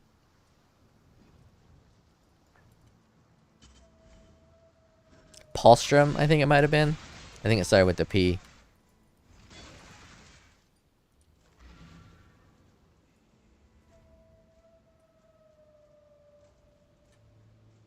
I'll go to my watch history. Liamvavi says. Paulsteron. Yeah, that sounds right. I don't know if it is right, but it sounds right. Let's see. History. Oh, there is in fact some videos I might have clicked on. No. It's not Paulsteron. It is I'll get one from Ritual soon. Omicid. Empty. Okay. Bogged delivery. So he gets a bunch of Elemental beach Focus crafts. Is 1.4 divines. We're already off to an incredible start, guys. Spell Cascade is 18 Gabriel divines. Kenzo says. 18 Tal divines you for omisid, Spell haha. Cascade. Non-believers, it's getting awkward. It's getting awkward. There you go. So that guy. Entertaining video as well. Bravo to him.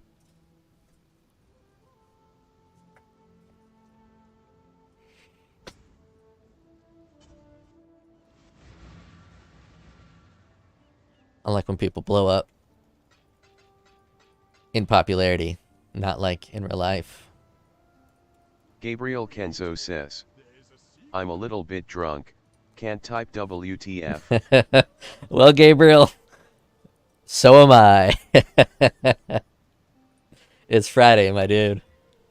Which means nothing to someone without a job, but colloquially, we get funds on Friday.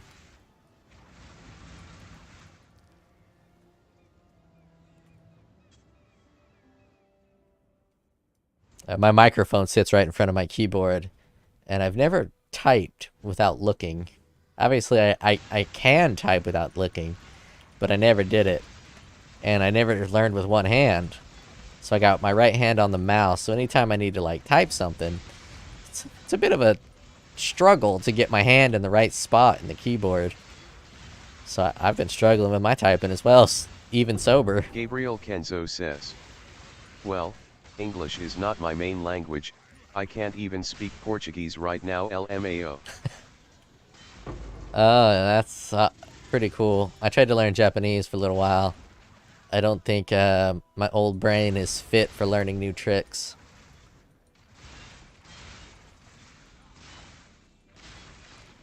I think learning languages is a lot like music. Your brain, when it's young, can do it significantly better. I don't think I've ever met an extremely talented musician who did not play as a child. Typically a very young child.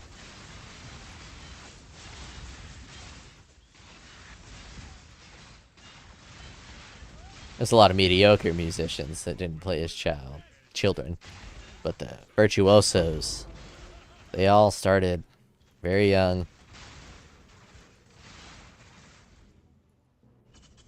Says, hi, first time here, nice build BTW, seems interesting. Thank you. I don't like this version of it because it's very expensive because of Awaken, Spell Echo, and the other one, Empower. So I like the other version better just because it's much cheaper. But Awaken, Spell Echo, and Empower almost double the damage in themselves. Really takes it to the next level once you throw those in Gabriel Kenzo says, I opened my 100 Piper's whiskey bottle, I'm addicted. The dark stuff and the heavy stuff, that's a bad thing to be addicted to. I try to stick to the more natural stuff. The difference between a whiskey and a beer is equivalent to the difference between a bag of Skittles and an apple. Gabriel Kenzo says, not literally, but I'm loving it. Yeah. As long as you don't literally get addicted. But beers are a lot... Obviously, you can take it to the extreme and drink a lot of beers, but because the alcohol content in a beer is so much lower, your body can handle it so much better than the condensed alcohol in something like whiskey.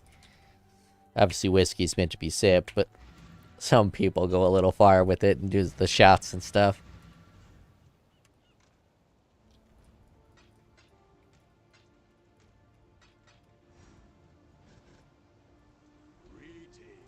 So when I drink, I typically do beer. If it's socially. If I'm drinking to get fucked up, I like to do tequila shots. But I rarely drink to get fucked up. Sometimes you just want to get fucked up. And the main point of drinking is to get fucked up. So if your objective is just to get fucked up, then you just do shots.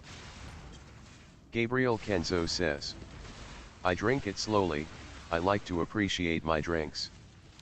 I can't appreciate something like whiskey. That shit's nasty.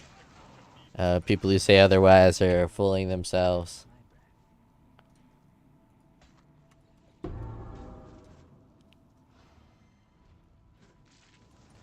Though I guess the nicest whiskey I've had is Maker's Mark.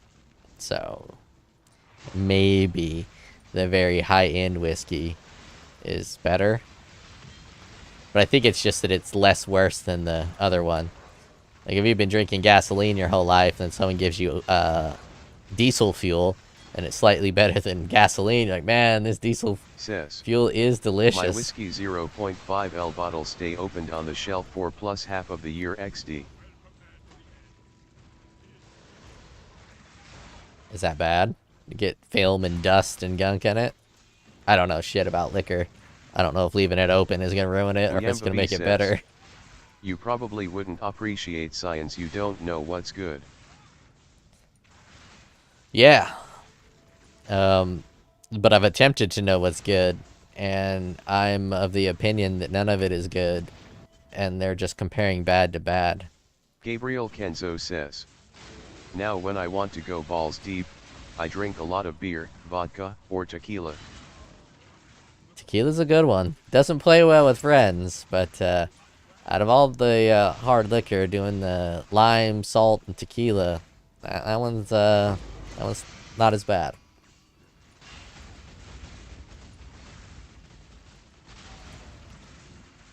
Says. Tequila is good, so smooth. I would.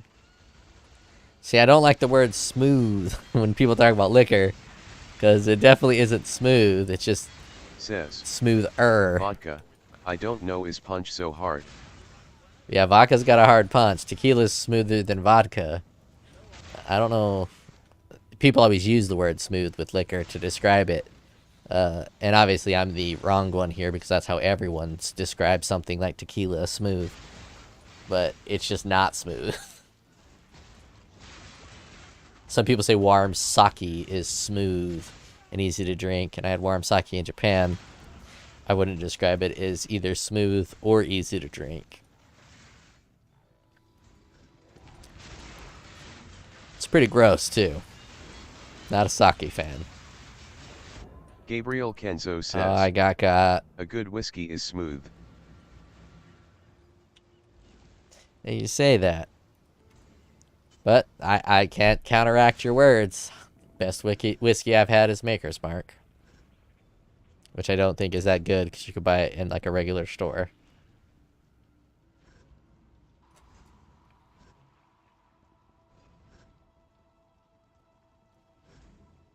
Just need a moment to catch my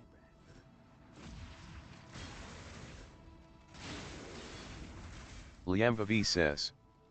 Being fair, the only alcohol I've ever enjoyed was Tanqueray Ginebra. Don't know what that is, but it sounds like a girly drink, which means it sounds delicious. I've been known to rock a Midori sour here and there. Liamvavi says. Google it.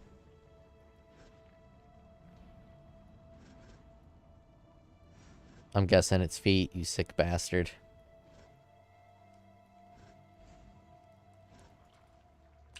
This beast might kill me again. He was all aggroed.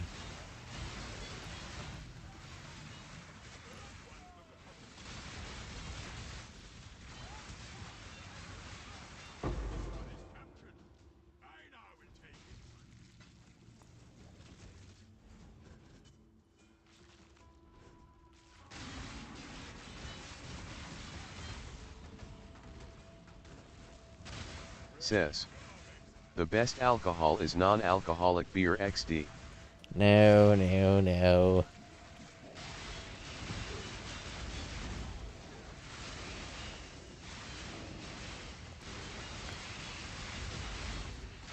Then you got to get into the conversation of what tastes better, a beer or sparkling water. And sparkling water tastes better than a beer. And a non-alcoholic beer is nothing more than sparkling water. With ferment juice, but not the alcohol in the ferment juice. Really? It's not going to show maps? Interesting. Says. Satch. Liamvavi says.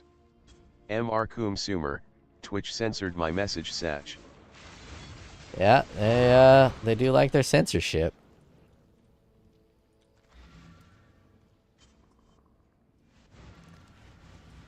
It's always so funny. I get why they do it. The advertisers want them to censor. So they're like, oh, well, we got to please our advertisers. Which makes perfect sense. But from a society standpoint, censoring has never worked in the long run.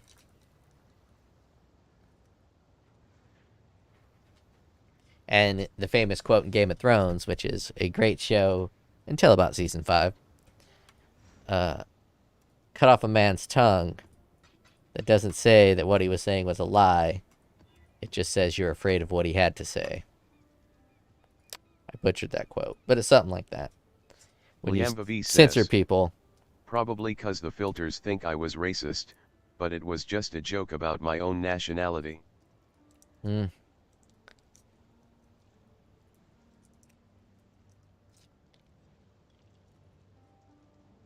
Say, call me a ginger in the chat. See if it censors ginger. Probably does. They get real sensitive with nationalities and ethnicities. Liamvavi says. Yes. Need a moment to catch my breath. Gabriel Kenzo says. Nope, the YouTube filter is dumb. It is dumb. Okay, what we got? Abyss. Abyss. Beyond. Breach. I'll do Breach. Liamvavi says. I'll resend my message on Discord. Oh, I can see your message. It says ginger bitch. It just blocks it on my end. See, like this. This is what it looks like. I could say allow. Mia Pay says. Now in Twitch I can type shit. Liamvavi says. I like to drink tequila as my stereotypical Mexican blood requires me to do, but only to get fucked up and happy. Liamvavi says. No, the first one. Liamvavi says. Ginger bitch. Oh, it says I can even add it. Okay, so I just gotta like. People haven't talked to me enough on here. The user permissions. I can allow the term get Says. fucked. Why are you using copy of Rumi? Copy of Rumi.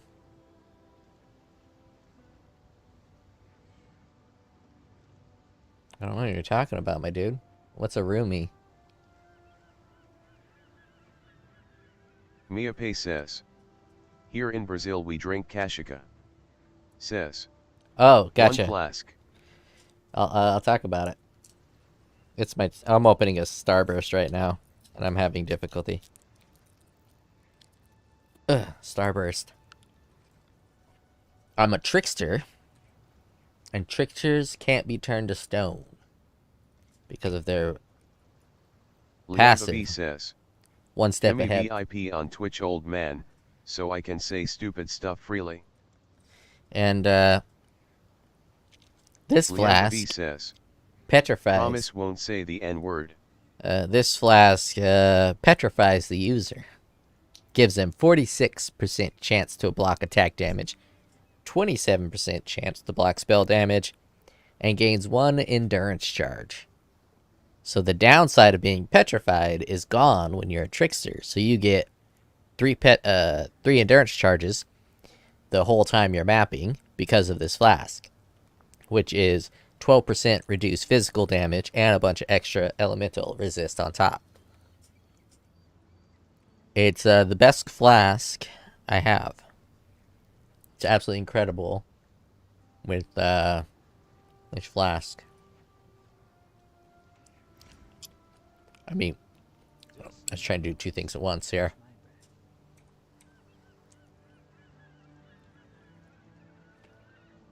Mia Pay says. You welcome.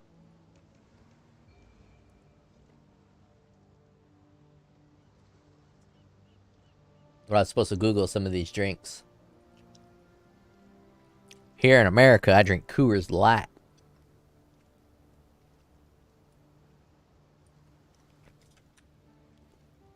I'm gonna Google it Says. off screen. But you can use Grand Spectrum, or H don't have sockets for them. Okay, it's actually a drink. Well.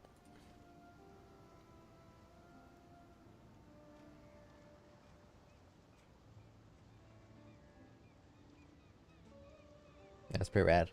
Someone else had a different drink.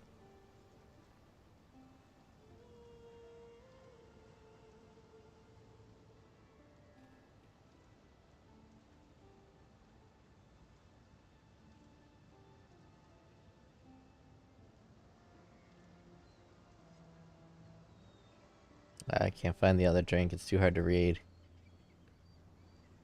Mia Pay says. Have you heard of Caper and Ha? Oh, there it is. There it is. I'm gonna do this one off screen too. Okay, it's an actual drink.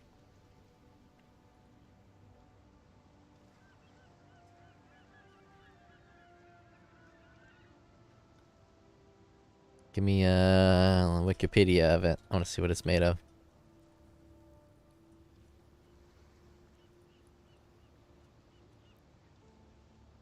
English brand of gin. Gin's pretty rad.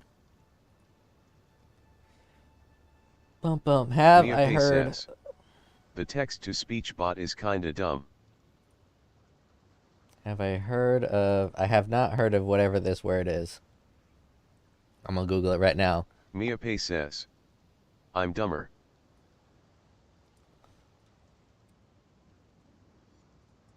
It is a drink.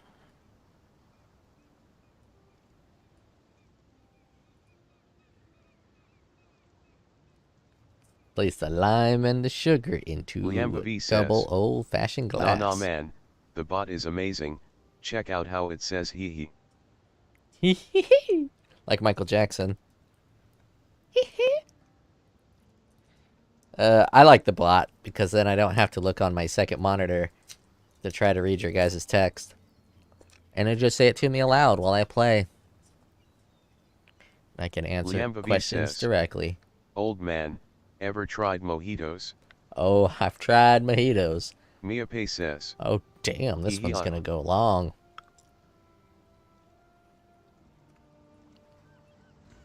Damn, brain go hard.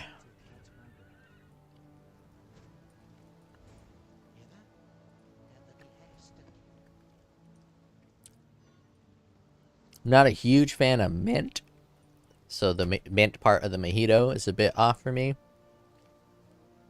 Mojitos are good though. Quick way to get fucked up.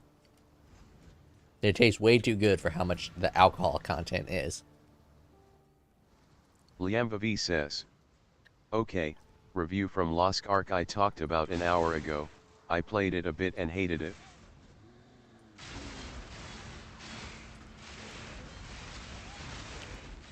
Did you hate it because of gotcha mechanics? Pay to win shit?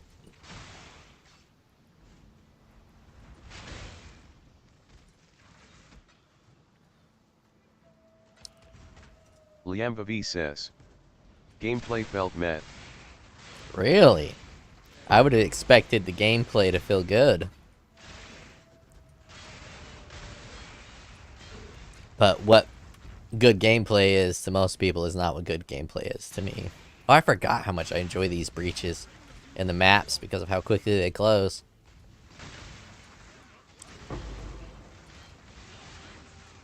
I don't find combat like God of War Liamba V combat to says, be good combat. Path of Exile has me spoiled man. Miape says, my internet is shit today, can't even play the game while drunk. Yeah, Path of Exile is good. I mean, the team doesn't always make it 100% perfect because, you know, there's no such thing as perfection. But they're willing to listen to their players. They make changes. They do seasons every 4 months. That's a lot here. It's a very fine package they developed. Only real downside is the shadow ownership of Tencent, but so far it hasn't Psycho really been a Jellyfish downside. said, okay old man, explain this meme to me. WTF is a Popeyes. Hold on.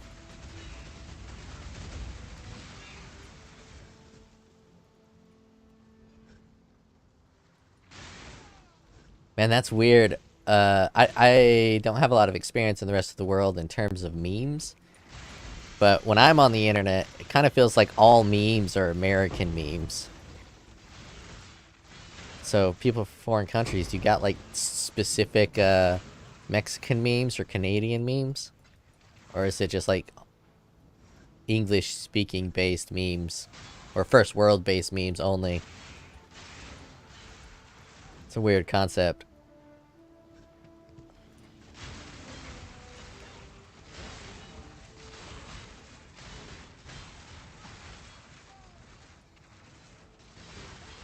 A Popeyes is a Says, fried chicken Do joint. you ever try cha-cha? It's a nice drink. I don't think I've tried cha-cha. Let's explain this meme.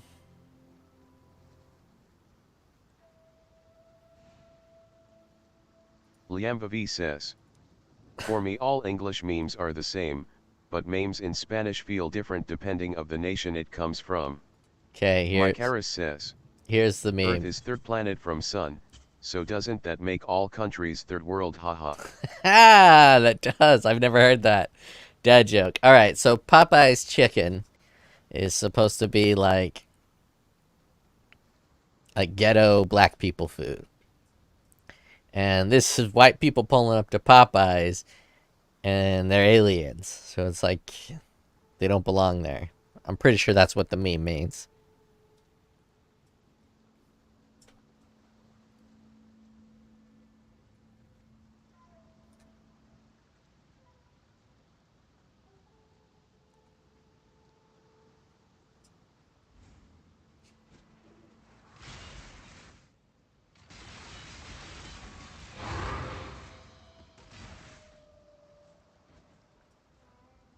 Liambavi says, let me show ya in Spanish meme and translate it so you get a hang of it.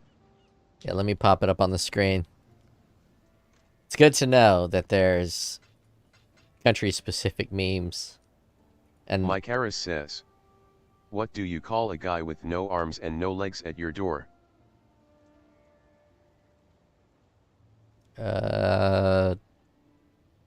Matt. Mike Harris says, Matt. Oh, I got it. I kept thinking doormat, and I was like, well, no one's named Door. But someone is named Matt.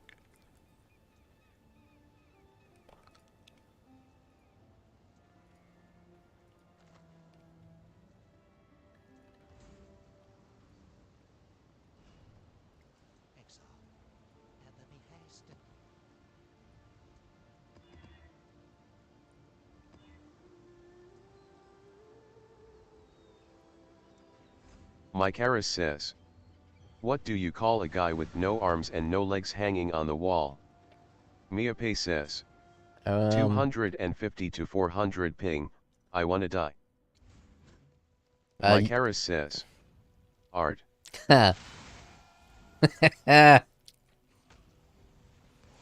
pretty funny. Man, there's a TV show called Goliath from Amazon with Billy Bong Thornton. It's pretty good. Season 3 gets a little weird, and I couldn't finish Season 4, but 1 and 2 are very solid.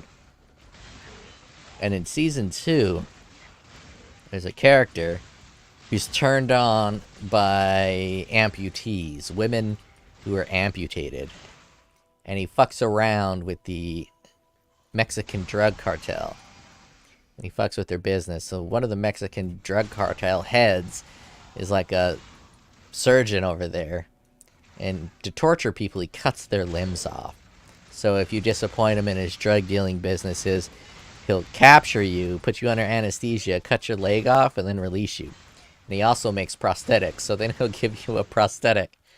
That has gotta be one of the most fucking cold ways to deal with opponents. Capture them, cut their limbs off, and then let them live. That's fucking crazy. But in the show, the guy who's turned on by that kind of a thing, he captures him and cuts his arms and legs off, and he wakes up and he's just giggling at it, and he moving his nubbins. Oh, it's something to behold. Kind of spoiled a lot of that show if you haven't seen it, and I think most people probably haven't seen it. Mike Harris says, what do you call a guy with no arms and no legs floating in the ocean? Bob. Psycho Jellyfish Or said, Bowie. for example, this is a neutral meme, has no language from any specific country. Me when I learn how to say please on Latin. Yeah, Bob. Mike Harris says, Bob.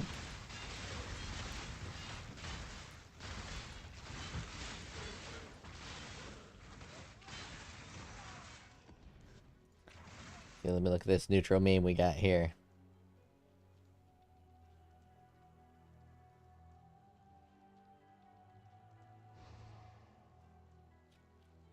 Yeah, that was a Hispanic meme. And even this character is probably Hispanic based. Unless that's supposed to be SpongeBob, but I don't know who this is. That's awesome. I don't know why. I guess it's just I've never thought about Liam memes says, and their effect on the rest of the it's world. SpongeBob yet. Well, SpongeBob technically is an American IP. I don't know if you would call that an American meme because of American IP. But I was kind of more referring to, like, is there something Mexico specific that the meme comes from? Not just the phrase, but, like, I don't know. If you have, like, a specific Mexican tequila meme or something along them lines. I was fascinated by cultures in the other world. As a privileged American, I don't often think about it too Liam much. says, let me look in specific Mexican meme. I know the Russians have kind of like their own Russian meme culture. I only know that because I go to Kub, which I believe is a Russian, or was a Russian site at one point. Says, the famous yellow filter meme. Yeah, I don't know what that is. Says, from Mexico. I might have to Google it.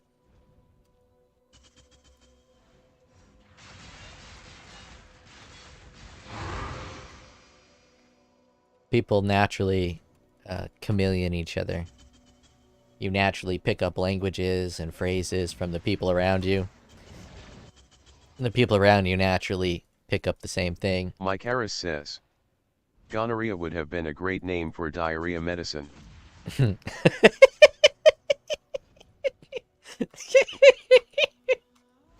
Oh god.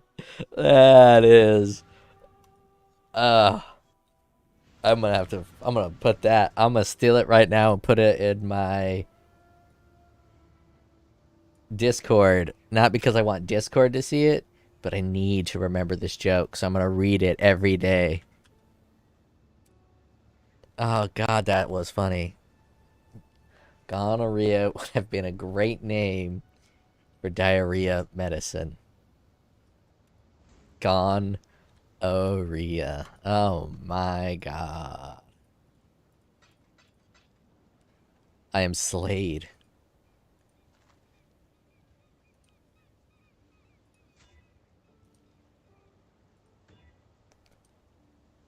Man, you guys... Ooh, incubating a 6th linked armor item. You guys want to make $1 million? You make these shirts with, like, sound pieces, so when someone punches you in the arm with the shirt, it'll play a sound. And you do the Johnny Depp, I know when I've been punched, from the Johnny Depp trial. And it's called, like, the Punch Johnny Depp shirt. Because the way he says, I know when I've been punched, is fucking hysterical. That whole Johnny Depp trial was hysterical. That shit was wild. But him specifically talking about... Mike Harris says, I recently came into a bunch of money, which is strange for me. I usually just use a sock.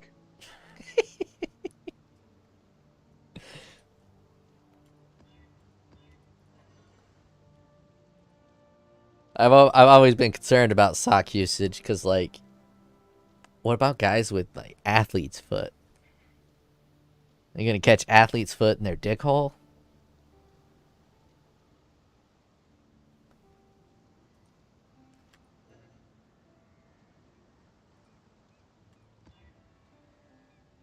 Because that doesn't sound good.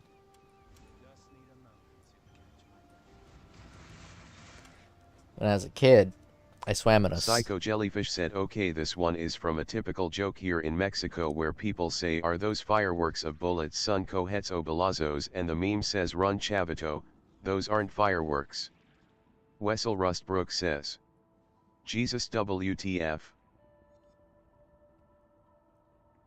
Yeah, I don't know any of that. That is a Mexican specific meme. Excellent. I was talking about people chameleoning off of each other.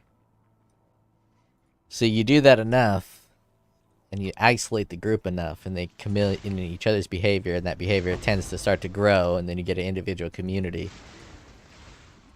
essentially what every little pocket is when you go around country, especially like England.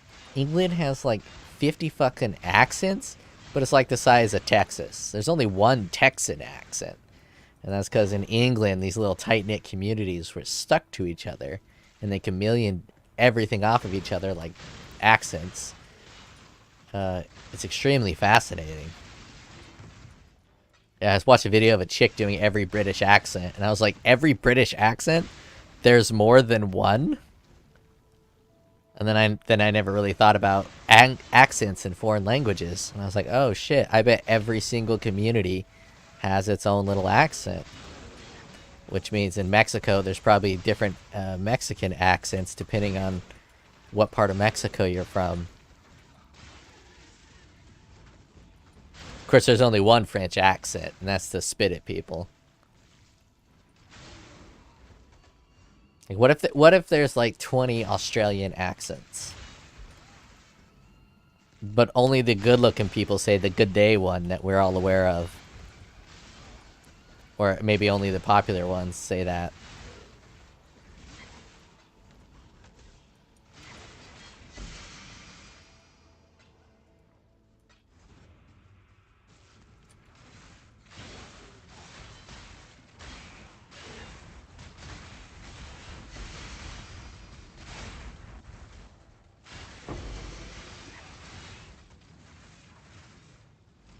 Psycho Jellyfish said this one takes things from English and mix it with a natural Mexican creature. The meme says me going to the mountain with the femboy and Tej Nawal in search for Kanye West. Femboys. Femboys are ruining like porn sites that give you like random images. Cause you always gotta be on the guard. Always gotta be on the guard. Pops you up a picture and you gotta check first. Wait, am I allowed to, you know, like this picture? Don't know yet. Then you do your investigation. You're like, okay, I'm allowed to enjoy this picture. It's femboy free.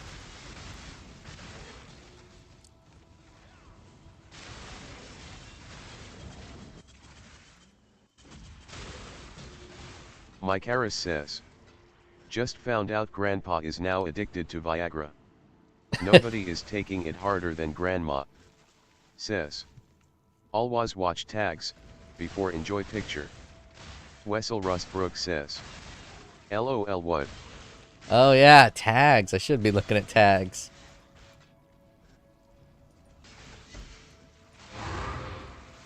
Psycho Jellyfish said check out the art, it comes from a group called Moto Taxi 666 and they draw memes and porn from everything and believe me, everything. Oh, you gotta roll 47 or whatever it is, 52, 41. Anything that can have porn about it will. I was wondering who drew that kind of shit. Psycho Jellyfish said 34. Yeah, rule 34. I am zero talent in any art, including music. I play guitar, but the amount of hours and effort I put into it, I should be significantly better than I am. As I have no artistic talent, and I just do not understand how people draw. But my cousin, he can just tell him like, oh, draw a deer, and he can just draw a deer, like a realistic looking deer. Wessel Rustbrook says, enjoyed corn for so long, never had that issue before.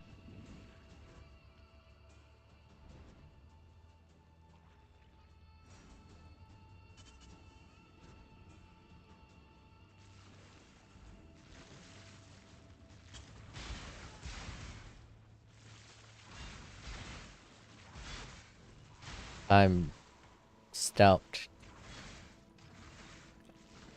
I'm reading that comment, and I don't know what it comes from. Enjoyed corn for so long. Never had that issue before. So lost. You talking about Korn the band? And instead of issue, do you mean album? Says, MB femboy issue. Mike Harris says, typo, think he meant porn. Oh god, okay, it makes sense now. I started going back to when I was talking about Korn, the band, yesterday. All right. All right.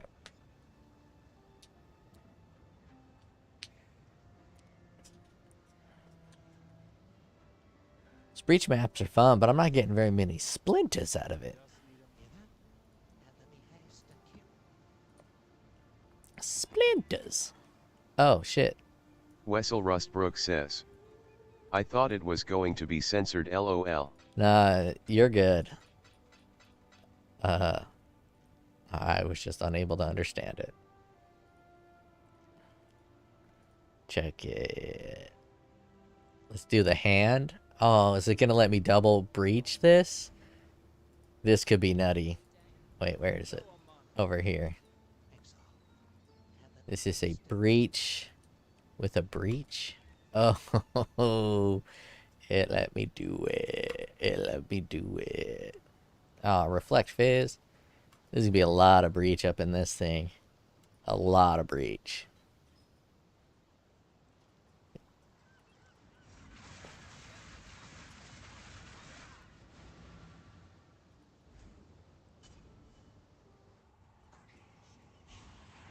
Oh, and it's delirious. Oh, I gave it delirious. My bad. And it should be short breaches and long breaches. Like they, oh, yep, short breaches and long breaches. So that was a long, no, that was a short one. You should have the small hand and the big hand. Oh, yeah, see, that's a small hand.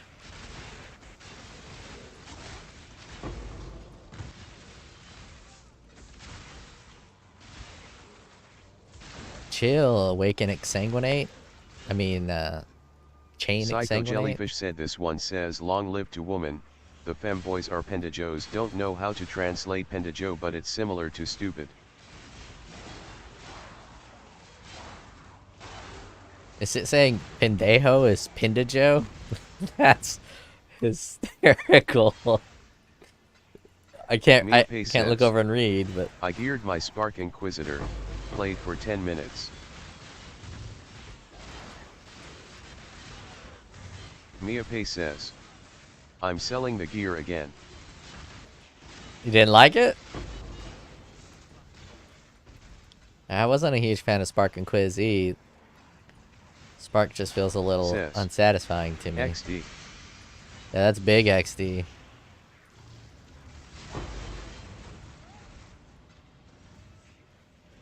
This build, though, this build feels great.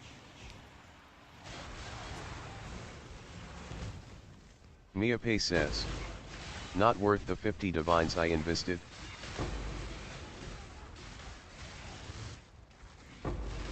That shit's pricey. But you could be a filthy miner, so at least you went with a non-miner build. Those filthy miners. Some hipster's gonna find a way to mix the filthy minions with the filthy miners and make a miner minion build. Says, it's me, when I get angry, give all my gear to my friends, and them come back 10 minutes after. It sounds like you need some emotional stability there, my dude. I get the feeling of getting angry about gear, but that shouldn't last that long. Says, 100%.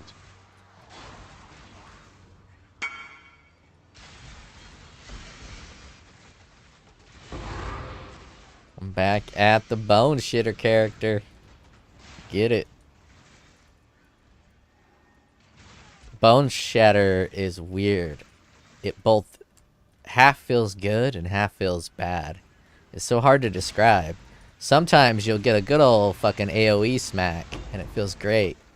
And other times Wessel it's Rustbrook just like says, not popping off. Sometimes I.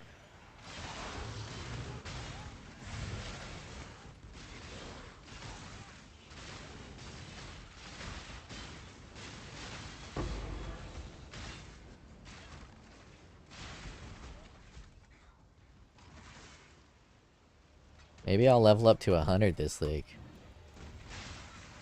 Never leveled to 100 before.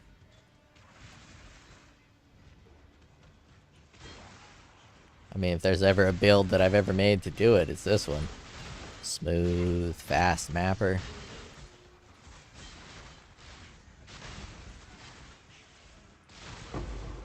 Don't need to push any buttons. Wessel Rustbrook says, LOL, didn't know where that came from, thanks autocorrect. Man, cell phones and I do not get along. Sometimes it will autocorrect like half of what I'm trying to say. Because what I'm trying to say, it's real words, but it's just not popular words, so it tries to put it to different words. Just play on Poison SRS, you basically can't die, easy LVL 100. Yeah, I guess I could make a build that just doesn't die. But it's not that easy. It does take a while, but yeah, you are correct. If you make it so you can't Wessel die, Rustbrook then you can get to says, level 100. Dude, that happens to me all the time.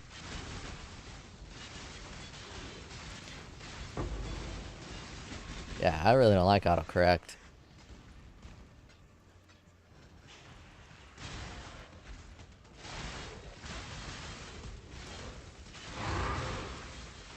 The worst part is when you get the autocorrect on your phone and you keep typing the exact same word that you want over and over again, and it corrects it. I think it has to correct it like 3 times before it lets you type it in correctly. Psycho Jellyfish said, not a meme, but check this out.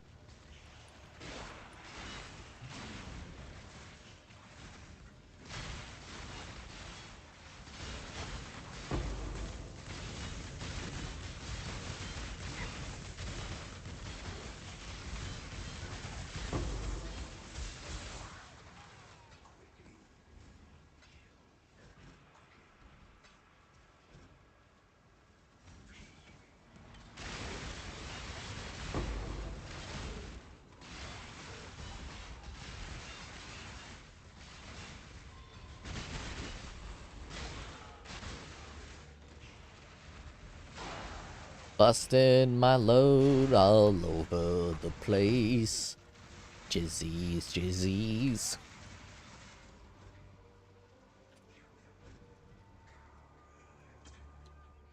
Let's see what we got here.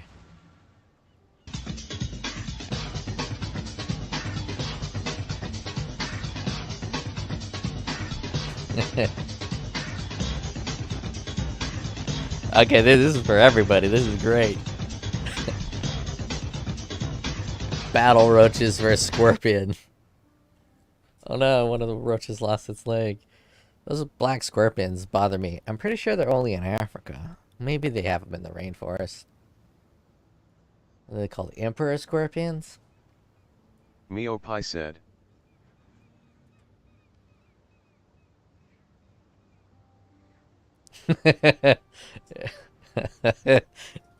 Lady dicks are great.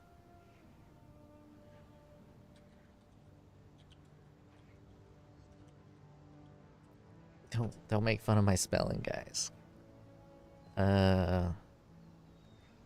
Mia Pei says, And show where they live. I love this meme.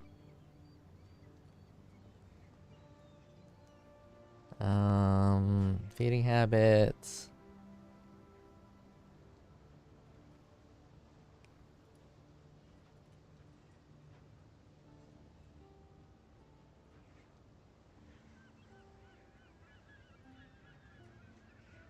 I don't want to have to read. Just show me a picture where they're at.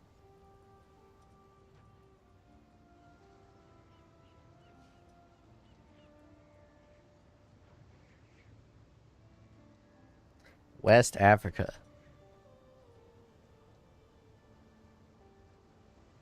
Yeah, I'm pretty sure these are only in Africa. And in movies and in culture, they use these black scorpions because they look fucking terrifying. They use these black scorpions all over the place, but they only exist in Africa. I've always found that weird. Obviously, I'm being pedantic, and I don't really care enough to have a big deal about it, but I did find it weird that they always use these fucking big, giant, scary black scorpions. I don't even think they're that venomous. Oh yeah, here. Their venom is mild.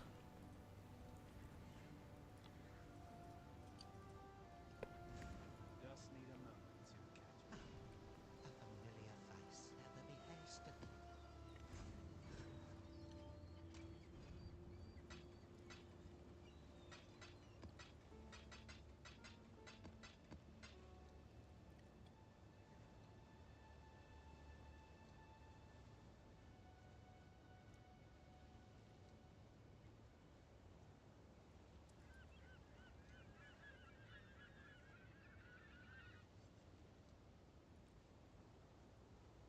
There they are.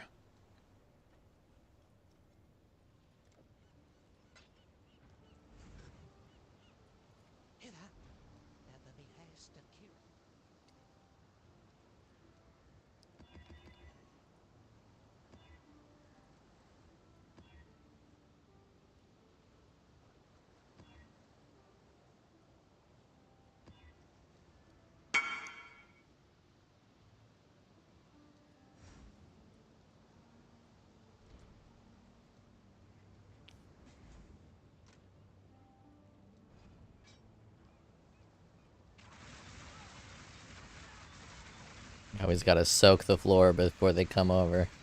Miape says. Scorpions are like big claw equals weak venom, small claw equals run bitch. Yes, that is how scorpions are. In Arizona, the bark scorpion's got a lot of bite. And it's fucking tiny.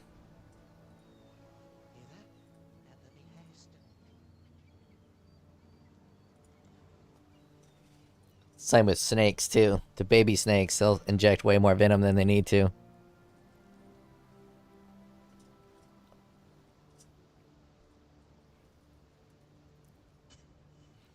Snakes is one of those things that never really freak me out too much, even though they very much should. Well, obviously the rattlesnake freaks me out, but that's just the sound of the rattle. Could be that I grew up around them and saw them a lot.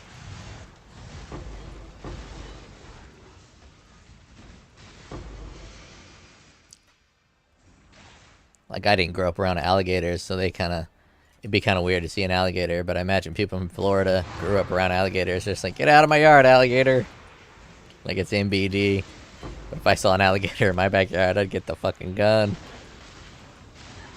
Kill that goddamn dinosaur. Play the Jurassic Park music while I do it.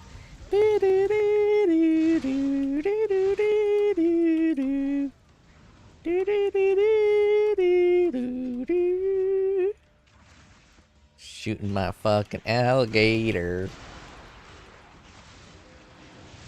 Miape says. I heard that shit at a zoo and my whole body reacted. I can't even imagine finding one on the nature. Oh yeah, Miape says. I've been bit by a rattlesnake. I'd shit myself 100%. It does something very weird to you. I've never had it until I heard a rattlesnake, but you literally get cold chills, and it feels like someone poured ice water into the veins of your body when you hear that rattlesnake when you're out hiking in the desert. Oh man, it does something to you. You're gonna need a new pair of drawers when it's done with you as well. But where I'm from, in Arizona, the rattlesnakes are getting shot up from rattling. So a bunch of them actually withhold their rattle for humans. They're adapting a little bit. So the ones that are surviving don't rattle as readily. So more people are getting bit. The one that bit me didn't rattle. When you think about it, that's a wild defense mechanism. Just make a menacing noise as loud as possible. I think it would work for humans too.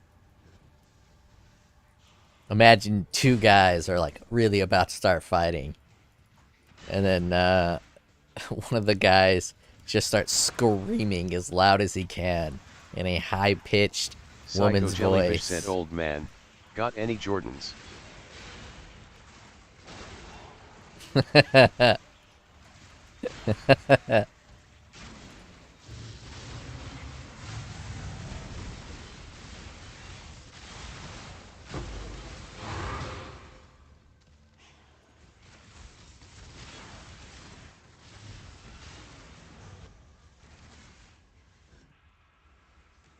And I'd love to play basketball with someone on Michael Jordan's level. I know I'm nowhere near that level, but I'd really like to experience just the difference. It's like a bronze League of Legends player going up against whatever the highest rank is. And you can see just how poor he is at the game.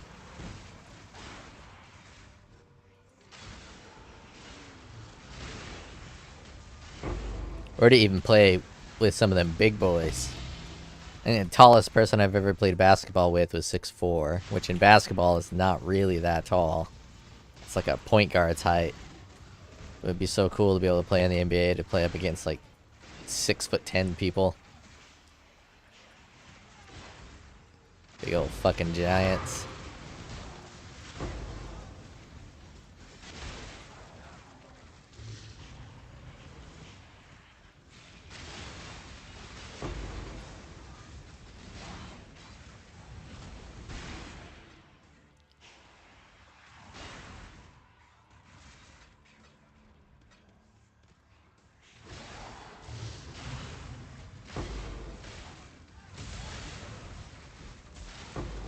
What does it take to make a loser? Liambavi says. Old man, even when talking about heights thinks about feet. What I was thinking about, what does it take to make a loser as a person? Is there a definition for what a loser is? Is it just that they lose more than they win? Is that like where the term came from? Let's say you did 10 tasks in the day and you failed 6 of them and you completed 4. Is that what makes a loser? It's kind of an interesting concept. And I don't know whether I'd be a loser or not, because I fail at a lot of shit. I mean, I succeeded at a lot of shit too. But if someone was tallying my entire life, everything I succeeded at and everything I failed at, and had a fucking loser scorecard, I wonder if I'd be a loser or a winner. Liambavi says. Probably depends on the perspective of each person.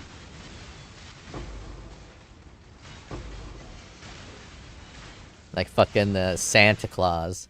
He's got his fucking loser or not a loser list. Liambavi says. And to know what is a loser, you have to know what's a winner.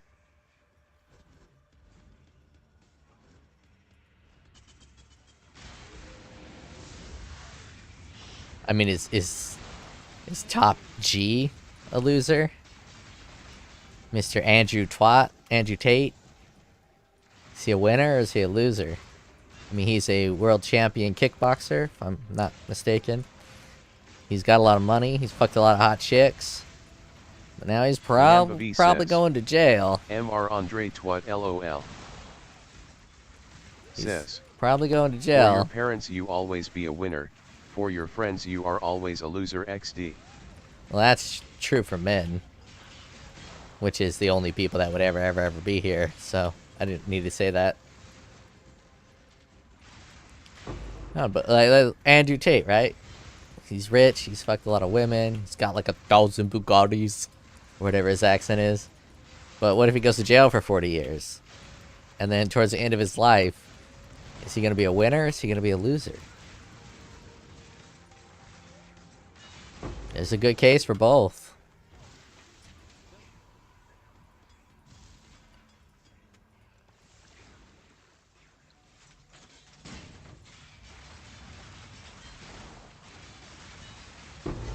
God damn, the damage on this is nuts.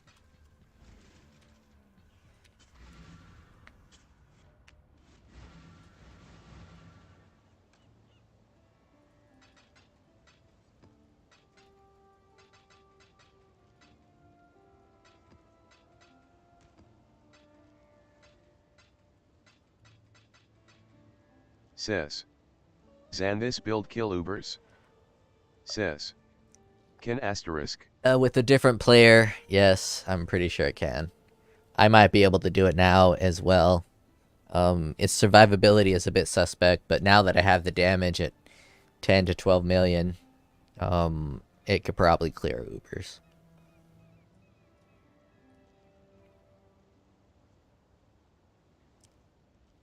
I've only tried one Uber with it, though. I tried Uber Blue Boss. His movements were too fast, and he kept getting me. Because I didn't have enough defenses or enough skill.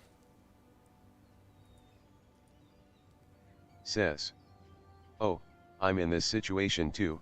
Have DPS, but need to swap player. Yeah. What's it doing? Memories? I'm done with memories. I'll save one for later. Let's see where I can get to in a simulacrum with this build. I don't have determination, but we'll see.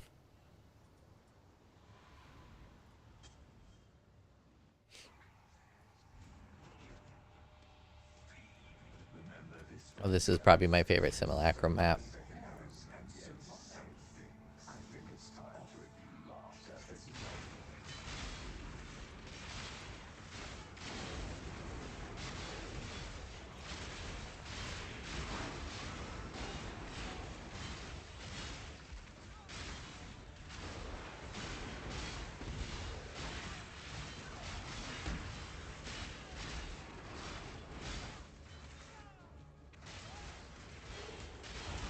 You know what movie I realized was a kid's movie way too late? Jurassic Park. When I watched Jurassic Park as a kid, it didn't seem like a kid's movie. Then when I got older and I watched it again, it didn't really seem like a kid's movie. But the most recent time I watched Jurassic Park, it was clear as day that Jurassic Park is a kid's movie. The way they are right now is just repeat until succeed.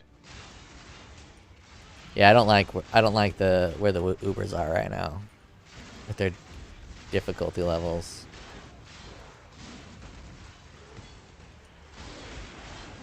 And not so much because they're difficult, but because it's altered what people consider to be a viable build, and it's limited the builds that like get focused on. So if you ignore Ubers, which I think most people do ignore Ubers, build diversity is extremely strong right now. Build and skill diversity. But if you include Ubers, build diversity is just trash. one-shot you if not on one-shot Uber builds. Yeah. I've only fought the one, though. I'll turn on Ubers later and do some Uber shit.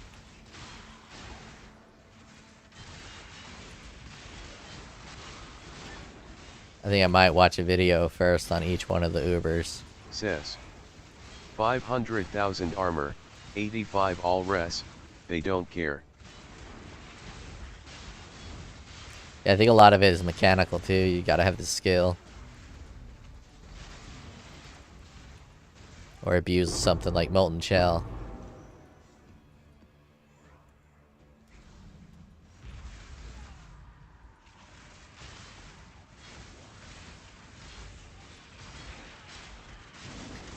I want Ubers to be like Hall of the Grand Masters. No one's ever like, is it Hall of the Grand Masters viable? That's how I feel Ubers should be. So that when people talk about builds, they don't really include Ubers into the conversation. But they kind of fucked that when they made Ubers give specific gear that can only be got from Ubers. So they forced it to be part of the conversation.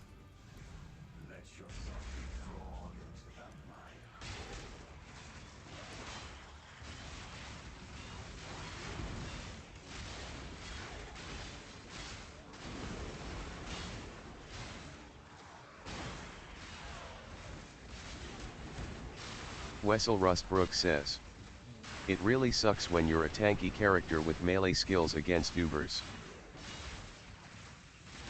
You could just get rid of the tanky character. Says, you say they have too much ELE pen, so you need something like Topaz Flask to take 40% less lightning DMG with Mage Blood.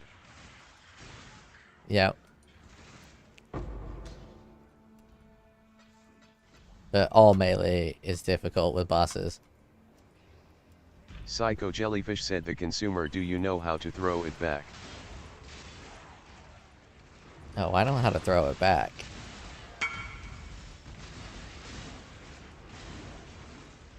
Yep, just don't get hit. Be very good. High skill cap. Which I would totally be 100% for if the cost of getting Ubers wasn't so high, so you could fucking practice the fight.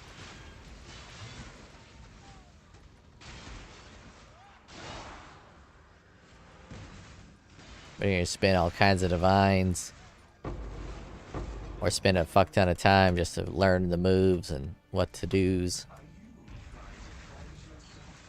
Obviously, you could watch other people's videos on how to fight them.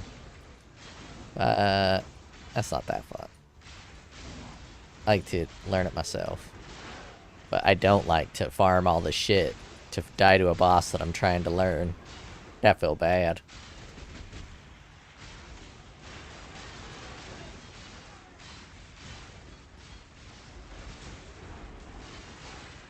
Just sweeping the floors, killing the mobs. Big old stack of bodies.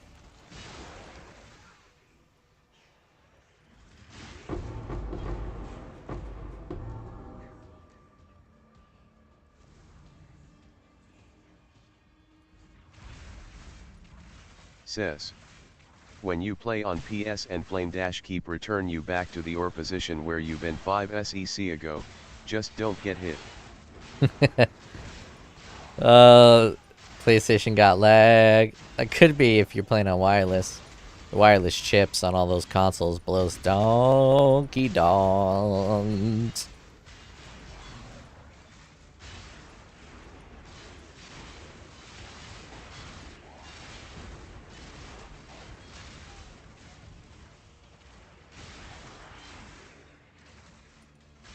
One of the things that turns me on the most about buying a house is thinking about how I'm going to run that Ethernet. Oh, it's going to be so smooth. I'm going to run that Ethernet so good. But I'm currently renting a house, so I can't run that Ethernet. So I found flat Ethernet cable, and I glued it to the baseboard, and it just follows the baseboard. It's bugged from the start POE on consoles, and it's so frustrating. But when I get my own house, I'm gonna fucking run that Ethernet through the walls. That's gonna be sneaky.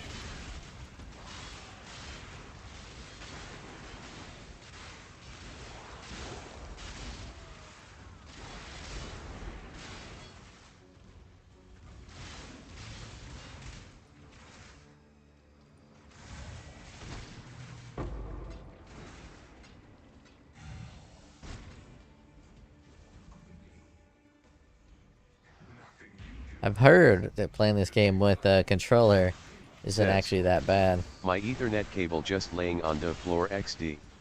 Yeah, mine is too. Says. Who cares BTW? I care, man. I like it neat. My computer's not neat, but like cabling for the house, getting that Ethernet cable shit. Oh, I like that shit neat.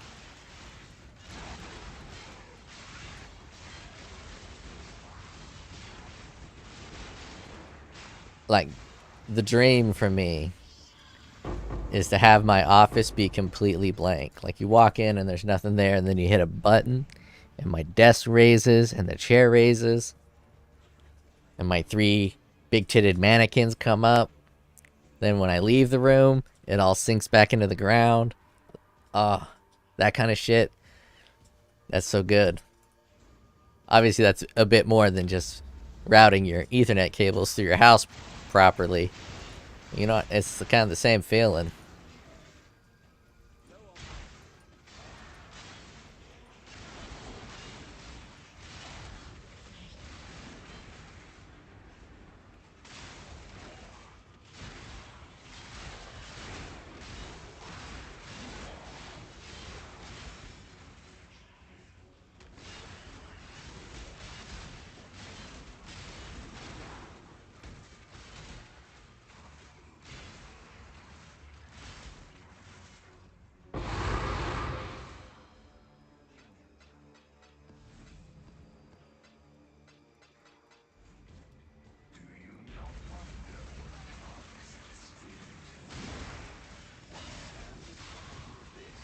And the smell of this arena.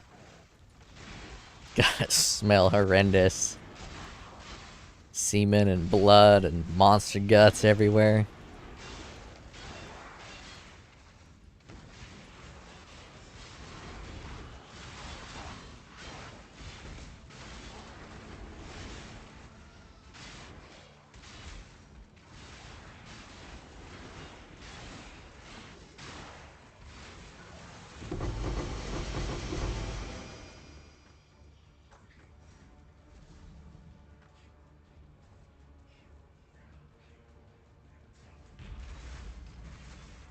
getting some experience.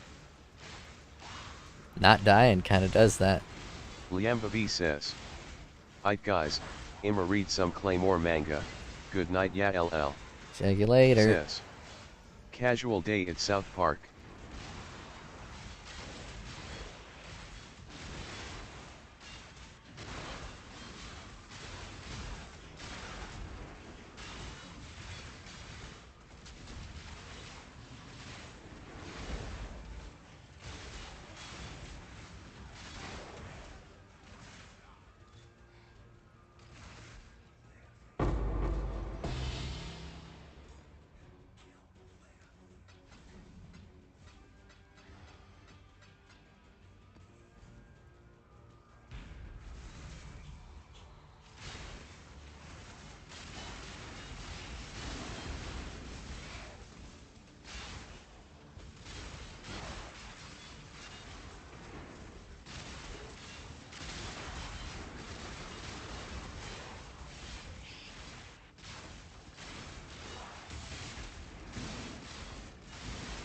Which, Exsanguinate with chains has got so much spread. Doing something like Split Arrow doesn't seem to have as much spread as Exsanguinate, because it can kind of tendril and directly target. Well, the other one doesn't really directly target. At least I don't think it does. It just feels like it gets wider. More multi-directional.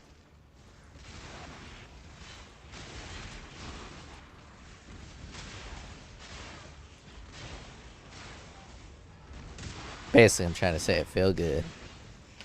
Chain and Exsanguinate feel good.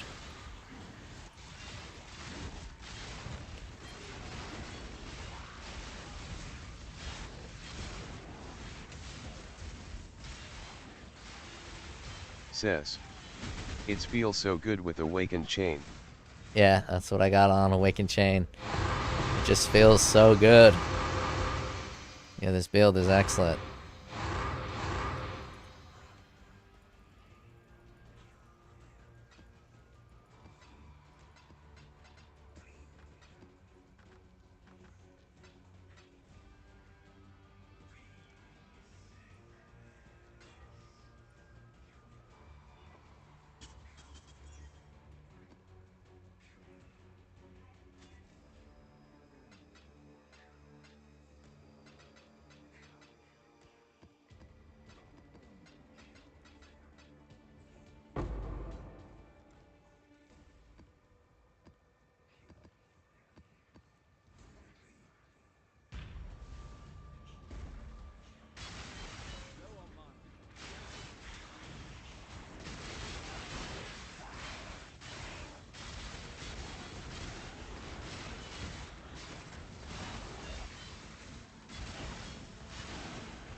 Milagrum 19. Now it should be getting a little hard.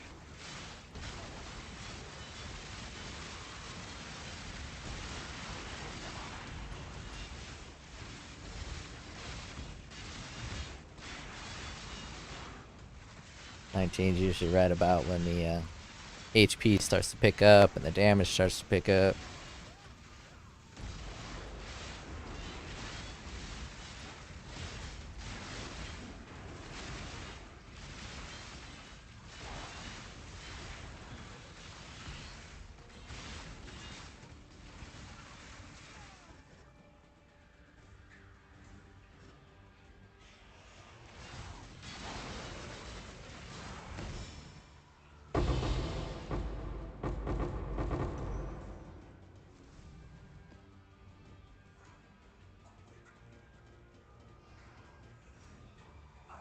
Wave 20.